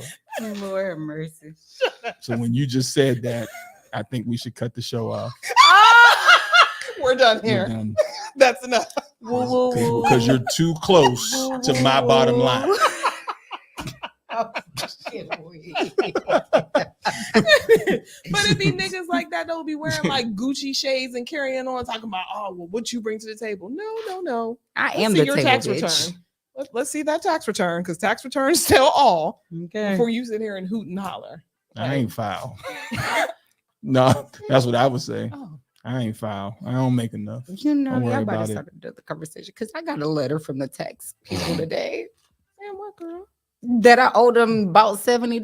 But let me tell you pay something. that shit. If you didn't get it within my return, fuck you. No, don't play with the IRS, girl. That's one organization. Was it state or was it federal? I think it was state. Oh, then they just take it out your check. Oh yeah, yeah, like you'll be good. Either way, you think Federal. I'm about to run to pay you that? Federal, don't play with them motherfuckers. They'll freeze your shit. And will. Don't ask me how I know. Oh no, I know. Thank God it's only they called my damn job. I said, "Oh, wait a minute." Did they? Yes, they did. Yes, because they were taking it out my check. I said, "Well, wait, let's not be hasty. I got you. Because that percentage they take out your check is wild. Like, because it happened to me. Well, we gonna just take it out your check. I'm like, well, then take everything, because you know what? Child support, everybody takes all my money. I don't give a shit. That's how I feel right now. Until I seen that percent, I said, Right. no, wait, hold on. How do I live with what you left me? Right. They said, well, you said, well, let's negotiate the money. This shit is crazy. Y'all done took about 53%. Oh, right. Yeah, I'm talking about they take it gross. So Yes. then they take it at the top, and then after you get your money, it gets taxed again. Yep. And then that's what you're left with. And they don't understand why I don't want to pay that shit in the fucking first place. Right. Like, it's supposed to help us. Then you got niggas sitting here hooting and hollering, talking about childless need to pay more taxes. We're already getting taxed out the ass. Hello? The fuck? Hello. I want a circus cart need a of small groceries. break. The circus. You didn't hear the story? I told you a story about the lady with the circus cart. That's what the one lady, she got mad because we was all in line, and the one lady in front of me had a couple groceries. She jumped out of line to go get something because the line wasn't moving, and she came right back. The lady behind me had one of them welfare carts that had all the welfare snacks that you get when the stamps is good. So they get into an argument with me in between, and she was like, whatever with your fucking circus cart of food. And when I looked, the first thing that was at the top was them damn corn dogs in the blue box. I said, then I looked, I seen Hawaiian punch, cookies. There was nothing of nutritional value, and it looked like a circus cart full of bullshit. Yeah. Every time I see that in corn the store, I Yeah. laugh. That's funny. And because the lady was behind me, she gonna be like, well, how do you feel, sir? I said, well, it was a couple. I'm trying to be diplomatic. Like it felt like a scene out of Atlanta. Because I'm like, I just want to get home. But okay. I said, well, if it was more groceries, then I probably would have had an attitude. I'm trying to laugh it off. I'm like, but I think she just went to go get like a green pepper or something. Like literally, she went right there and came right back. I said, so it's not that big of a deal. She's like, whatever, that bitch better get to the back of the line. You see how long this line is? She's like, whatever with your fucking circus cart. I would have laughed so fucking I turned and Girl, looked. I would have died. I turned and looked, and I didn't see anything. I mean, Kim, there was nothing of nutritional value for her or her children in that cart. Circus is wild. It's wild. You're telling me that shit ain't nothing but sugar and junk. Your circus cart. There was no Bitch, vegetables. Nothing. No. And it was probably frozen at the bottom. Everything was like the frozen shit that you cook, frozen everything. There was nothing in there that you would be like, now that'll make a good meal. Everything came pre-made. That's so But the top of the box had them corn dogs. That's why I was like, oh no. I turned back around because I didn't see her cart until she said it. Now I gotta turn around. Oh shit, she got corn dogs at the top of that cart. Well, like you said, I want to know what it feels like. Shout out to my homegirl. I'm not gonna say her name, but when she was getting stamps and she broke me off with some, I appreciate you so much. So much. Give me my shit back. But now she can't get none because she make too much. But I'm just saying, like, and I still don't understand that because their either. qualifications of making too much is not across the board. Is where I'm at in life. Teachers get stamps. You need to apply. I was gonna say, can you get stamps? No. Damn. No. Well, they make sure you make just enough not to qualify. Just enough. That's I'm so whack. serious. Like when I moved from when I first started working at Humana, I was probably starting off at 15 an hour. That's when it was like, yeah, no, you cap out, you make more than enough. But it's like, baby, at this point, I haven't even bought bubbles. Like, so I'm still trying to figure out the whole situation with Miss Ruby. It's like Her cars, by the way. Yes, those are my cars. I name my cars. I name damn near fucking everything. Anywho. But it's the fact, like, ma'am, like, I need these for just bills. This doesn't even go into the household that I live with, not only to feed myself, but it's me and my mom. Like, make it make sense. And they could not. And I was like, you know what, Jesus, you're going to have to take the wheel because I'm about to start telling these people I'm fucking homeless so I can get some more food. And they don't care. They don't care. They don't care. They really like don't. You still make too much. Go down to that soup kitchen right off of South Saunders. No, It's pretty bank. They got hot meals 3 days a week. 3 days every day. 3 times a day. I'm sorry. 3 times a day every day. Depending on who's bringing them in. Yeah, it depends on who's cooking. Oh, it depends on who's bringing them in. Like it's better than Meals on Wheels. I will tell you that. Yeah, Meals on Wheels ain't right. because I used to deliver for Meals on Wheels, not eat it, guys, for y'all that may think that. But I delivered them. And then you look at those meals, like you feel so bad because there's 2 meals that they do. They do lunch and dinner. But you figure like some of the people, this is all they got to survive on. Right. It's almost a TV dinner tray. And it's TV dinner tray portions. And you're like, oh man, you can't live off of this. Can't get high and eat the munchies off this shit. That ain't gonna fucking work. Obi, please. No, I'm sorry. I'm a small person and I like to eat. So if you go give me something, that's what I'm gonna be very disappointed. Sober at that. You can't get high and get the munchies on it. You sure couldn't. It'd be 1 scoop of potatoes. Oh. You know what I'm saying? Like one, like if it was meatloaf, it'd be 1 piece of meatloaf. Now, who's eating 1 piece of meatloaf? Like, come on. It was bad. And I with there being such a shortage in our food pantries, like I wonder if it's gotten worse. Because it was bad then, but it was because there just wasn't enough food to go around. Yeah. So with that being said, I'm hungry. So what we eating for dinner, guys? Well, you already ate, Kim. Yeah, he doesn't eat what I make. What did you make? You don't like cabbage? Oh, hell no. Yeah, he doesn't like cabbage. No, I don't eat the cabbage. Tomorrow I'm getting me a seafood boil, and then Sunday we getting cracking on the grill. That's right. You serious about that seafood? You damn right, girl. I've been dreaming about cracking up on some leaves. You know, I was gonna get some from Harris Teeter, but then I was like, I completely forgot that you said you wanted some because I would have got some from Harris Teeter, but I forgot. No, go to the spot that's on South Saunders, the one that you can get like the big bullshit, the 10, like that you stick on this. Oh, I don't know, but they're fresh. I know. See, I was gonna go ahead and get the seafood boil pre-made. Oh, okay. Yeah. Okay. From who? There's this good spot off of.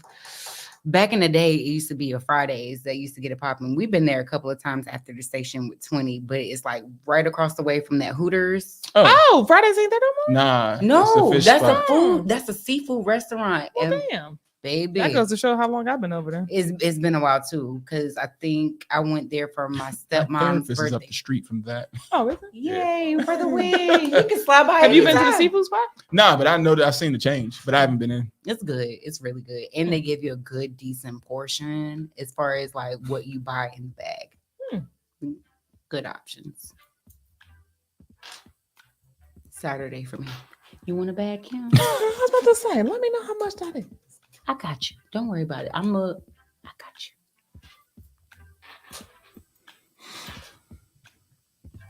I'll just eat peanut butter and jelly. Do you eat seafood? Do you? Yeah, I eat crab. You want some crab? No, it's you cool. and Kita can share a good bag. Like, they bags is really good. Shut up, Nick. I was gonna say, Shut up. Shut up. The love of my life and sharing. Story time. And then we're out of here. Nigga be swole. Story time. So I miss content with her. I promise you I do. I miss content with her because what we're going to start doing is we're going to film whose plate is it. So when we go out to eat, this was hilarious shit. Now we went to go to this barbecue spot, brand new, whatever. We go in, sit down, start. And Midwood she said, Smoke, right? Midwood Smoke. So we go to Midwood Smoke. It's right next to Publix, right? So we sit down and eat, or we sit down and we get ready to order. The lady said, "You won't be getting any appetizers?" Yes. Queso and da-da-da. That's her. Come out right away. Okay, cool. So, figure, okay, cool. Then she goes, "Okay, so what's your meal?" And so they got the 4 meats. 4 meats for like $35. That's a good deal. So then it says right on the side, shareable. Okay, shareable. If you're watching Smoochums, just know I love you. So then she goes, "Okay, well, I'm gonna get the 4." And so I guess this woman is thinking like, now this man is so nice. He's just letting his woman just do what she do. So she says, "I want the pulled chicken. I want the ribs. I want the brisket. I want the sausage. And I want my sides as greens and mashed potatoes. I mean, no, greens and macaroni and cheese." Okay. So the lady is like almost at the point of, okay, and about to walk away. No, that's just her. I would like just the brisket tips. Thanks. And the lady looked down at the. I do have a question. Yeah. Was it good? Shit was great. Okay. So I bet it was because that shit sounded delicious. They came back with the plates, and the dude was like, "Yeah, I got the 4." I said, "It's that's over her. There. It's over there." And she over there with all the meats on the plate. Happy. We can eat together. And when I tell you, you thought it was like it wasn't like this piece of ribs. Yeah. They gave her damn near somebody's back on that plate of ribs to the point where she took shit home. But she was grubbing. I'm like, I'm over there with my knife, and this is how we do. You take your little knife, I take my knife, and blah, blah, blah. I eat very slowly. Very slow. I eat very slow because it's a digestion thing. Forget y'all. So I eat very slow. I take my time because I like to taste the shit that I eat and cook. There's flavors that I like. And she's over there. I said, babe, it's on your lips. Like, what the hell? One time, she said, "You make food look so good." Because the nigga be like, "Nigga, just chew." So just chew. I made a sandwich, and she looking at me like I could feel her looking at me. And I'm like, "What?" She's like, "Can you make me a sandwich?" I'm like, "Just make a sandwich. But you make it look good." Because, I put my little stuff in the toaster, and, if I got some turkey, then I take my cheese. I don't just slap a piece of cheese on there. I cut the cheese up, put it around, so make sure it melts evenly. Throw me a little parsley, a little seasoning in there, a little sprinkle, then hit it in the oven. But then, then while that's done, toast my bread up. Go ahead and make sure I might hit it with a light layer of butter to make sure it's nice and right. So when it's crunched, here we go. So I do that, and then I cut him right, and then I sit down, and then you get this. Because you done ate that. I'm that hungry person. That's me. Or if I don't eat all the sides, like, so there's some baked beans, because I got baked beans and macaroni and cheese with my meal. So I was done. Like, I got to the point where I'm done. We waiting. She's steady in the bowl of the beans. I should have got the beans. Were they better than yours? You didn't eat enough, huh? You didn't eat What are you doing? Were they better than yours? The beans? No, because they didn't have the meat inside. Okay. Now, she kept saying, "That's brisket." I'm like, "It's a green pepper. It's brisket. You just tasted meat because you got nothing but meat in your mouth because it's all you've been eating." That's all you've been chewing off. You got 4 different types of meat. All of the remnants is still there. You got 4 damn meats right here to choose from. Shit is crazy. People looking at me like, and then we went to, where did we go? We went to Longleaf, the other smoke grilling place. Which is better? I've never been at So either. Longleaf's brisket is better, but if you get the brisket tips, they're better at Midwood. Okay. Them brisket tips. But see, the thing about brisket tips, people got to understand, you are eating like fat with it. It's cooked. That's where the fatty part is at. Right. So depends on what you want. But the brisket at Midwood is not as good as the brisket at Longleaf. Now at Longleaf, she orders these ribs. She ate the shit out of those ribs to the point where they were white. When the bone was white, I said, "The goddamn marrow? You suck the marrow out of these things?" There was nothing left. And so the funny part is, when we were finished, there was a container that I had, and I had my little leftovers, my little piece of cornbread and all that stuff. It looked like a woman packed it. Then you seen her plate. It looked like a savage man from the mountains of whatever had eaten that food, because it was just ravished through. And I was like, you know what? We should take a picture to see who would think which plate is who. Because there's no way in the world people would look at you and think, "Oh, no, that was Chiquita." They would be like, "No, that was his big greedy ass." And it's like, no, there goes my plate. I literally use utensils. I'd be like, "Yo, you want to use what the hell I need that for?" Yes, girl. Yes. He takes his time. So much so that we'll be done eating and we'll wait because we're like, "I want seconds," but he didn't finish it. No, I'm too much of a hungry hippo. I'd like to take my time when I eat my food. And it's just, it's all. Don't sit back and ponder. That's Go back. Start a conversation. Yeah, I'm like, nigga, eat. But bring my food out last, please. Bring him his plate first. I don't. When I sit down to eat ribs, I don't touch the ribs with my hand. You don't like anything sticky. I like to cut my meat off the bone, pause, and then I'll eat it that way. Meanwhile, we're I can say I do eat chicken with a fork. So I understand. Yeah, fried chicken.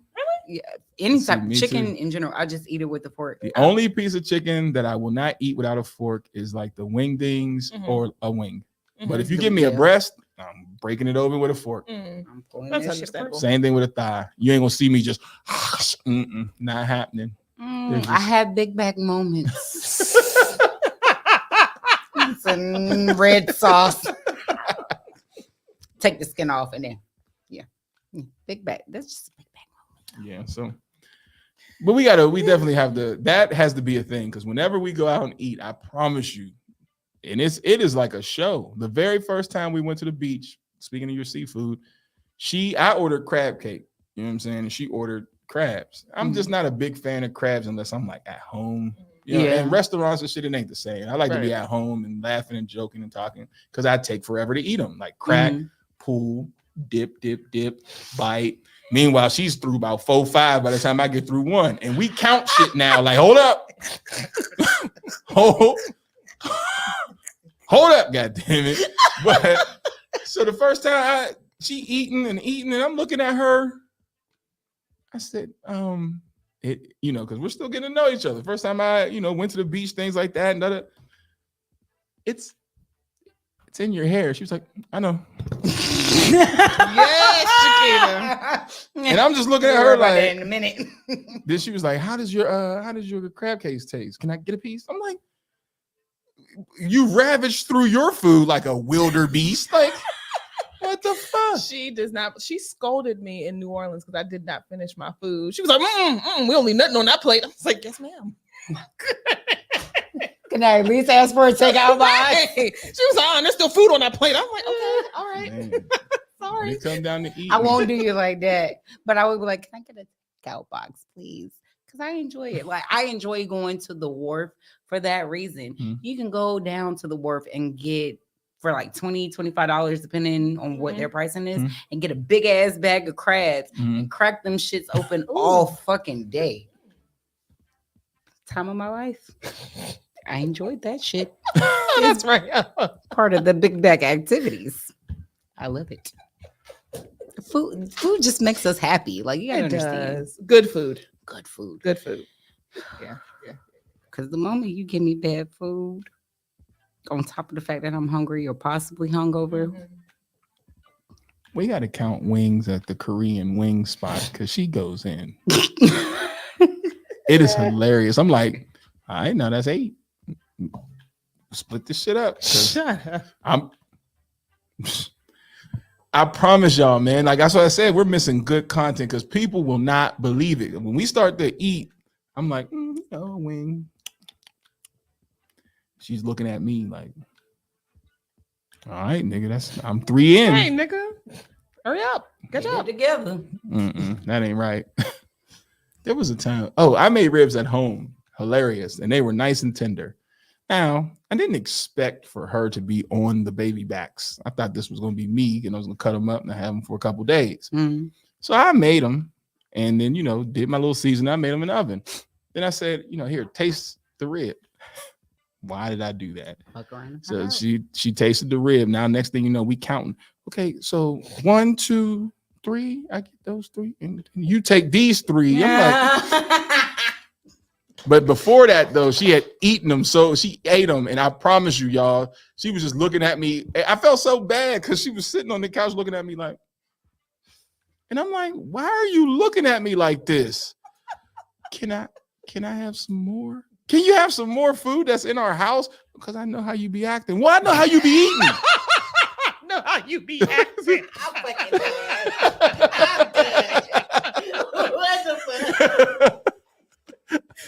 I know how you be acting. Well, I know how you be eating. Like, so when I told you I made my salmon. Yeah. Okay, so I cut it like each day. I was cutting a piece off when I left here to eat some salmon and some rice, healthier options.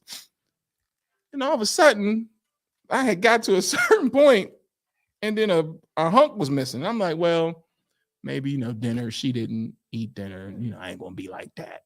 Okay, cool. Because then she took the next piece and put it in, container. So then I get up because she left for work the next morning. I get up like, okay, well, let me check out what I'm going to eat for lunch. I'm still in my fasting period. Goddamn fish was gone. I said, now hold up. Well, I don't see how you act.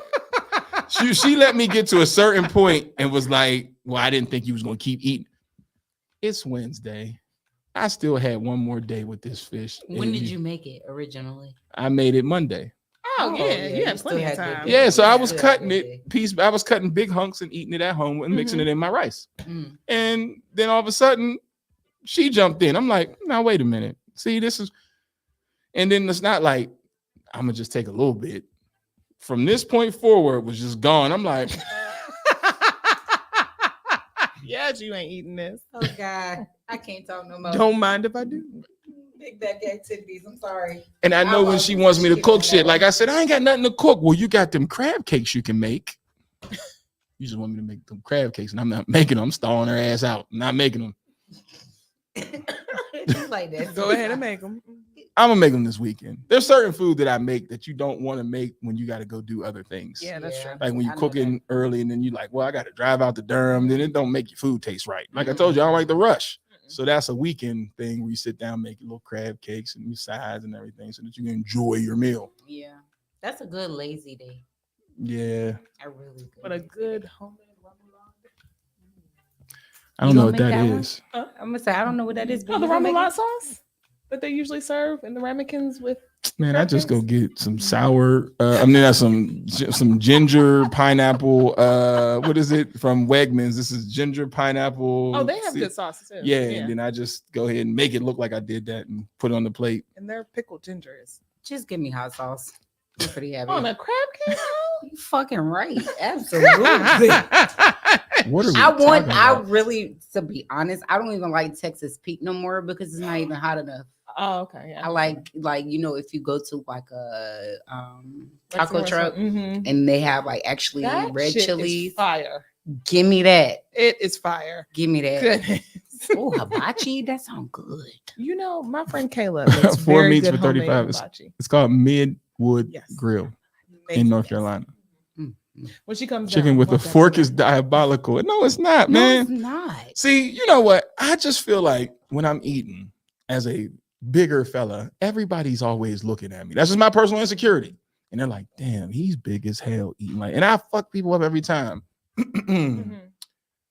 You savage Negroes. You won't catch me. I've actually had a waitress say that to me, like, you eat so delicate. Because it wasn't like you hear clang, clang.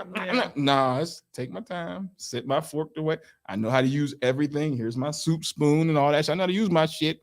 And then, I'm good. Even my burger, I make sure I cut my burger in half. So you won't see me just. That I'll do. I can do that too. I cut my burger in half. I hate when that. Depending on what's going on. But at the end of the day, I will be the person to break that conspiracy. I eat like a savage. I don't care. Give me my food. That is. I really do eat like. She eats like a beast. I don't know how food ends up on like her forehead and up. You be like, what the fuck are you doing? That is going down. That's all that matters. Everything is going down. We worry about all of that later before we're gonna take pictures after you. That's what we do when we go out, right? We ain't gonna worry about that now. We're gonna worry about this food. I'll clean up 10 pictures. Word. Oh, we gotta. Is there a difference if you're at the restaurant at home? If I'm at home, I will eat chicken like straight up. But usually the bigger pieces of chicken, like a breast, even if I'm at home, I cut it up. Like I'll pull it off the bone and then I eat it. I don't know why. The ones that I eat with hands are just the wing dings or wings and a drum. But I don't like drums. I don't like drums because I'm not the person that be on the gristle like. So then all I hear every time I eat a drum is there's still meat on that bone. No, this is the ligaments that we ain't supposed to eat. Okay. That's one thing I can't get past. So I'm like, no, I have my limits. I ate the meat. Like I don't want to eat gristle. Man. And I don't like the way it feels in the texture is Yeah. weird. And what's even more weird, like my mom grew up in the period where she watched her grandma not only cut the heads off of chickens, but watch her clean the shit, fry it. And my mom's seen everything when it comes to any type of animal, on how to clean it, do all of that. And she'd be like, yeah, your grandma used to fry up chicken feet and beaks and shit. My dad told me about I can't do that. chicken feet thing. I'm like, I don't know about that. And that's the country feet, I can't do. Pig ear, snout, pig's feet, pigtails. I did used to eat pig's feet. It took me a minute to grow out of it, but I still enjoy chitlins to this day. No, absolutely. Absolutely. No. I will kick somebody in the damn chest if they bring that in my house. No, absolutely. We stop at ribs and roast. Okay. That is it. And sausage. Yeah, and when sausage. you say chitlins, I'm cool. But on do that. you realize, like, the stuff when they put the stuff in the casing of the sausage, that's still the pig intestine? Yeah, they line it with the pig intestine. Like, so the case itself is pig intestines from real sausage. And I'm cool with that. Cleaned, everything else. But that damn, when you sit a plate of that shit on me, and I'm like, and I, in all fairness, my stepfather and my grandmother did a great job with cooking them because they did not stink as bad. I was about to say, as some homes. But you still got that twinge where you be like, oh, this nigga cooking chitlins. And it's just the effort. Like, chitlin effort ain't worth it to me. When after you clean them and all that stuff, and then you go from a dispenser like this to a pot like this because you cook them down, and then Negroes fighting over them. Save me some of them chitlins. You can have them. Get that shit out of my face. Like, we haven't had that around since him, he's been around, because that's gross. I don't like to shame nobody about what they eat. I just can't. My mind. Because it smells like shit. I'm not putting something in my mouth. Technically, it is. I mean, technically, it is. He said technically. It's the pig intestine. That shit That's what you're goes cleaning. through that line that you're eating. That's what you're cleaning. You're cleaning the shit off. I thank God for the great generations that clean it so well and cook it so good. Because once I put my vinegar on the hot sauce on that bitch. That was my grandma. She would cook them to where people would be fighting over them shits. But then there's some people that don't clean them right. You be like, it's doo-doo water in here. Yeah, but you know who to trust with that. And that's doo-doo water. Why your water look like that? I don't care how much celery you put in there. I still smell shit. Who the fuck but celery and fucking chitlins? What does it smell?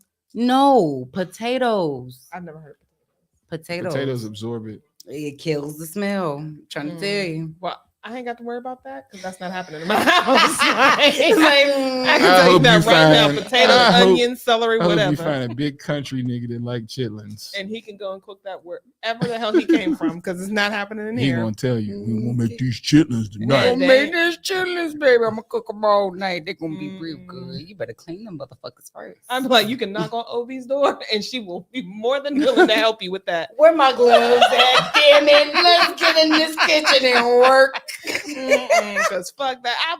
You know the attitude I wake up with. What the fuck am I smelling? No, for real. Like potatoes is the ones that it will take the smell out the air so it doesn't travel throughout the house. The most recent remedy that I've caught on to when it comes to cooking and with the smell of chitlins.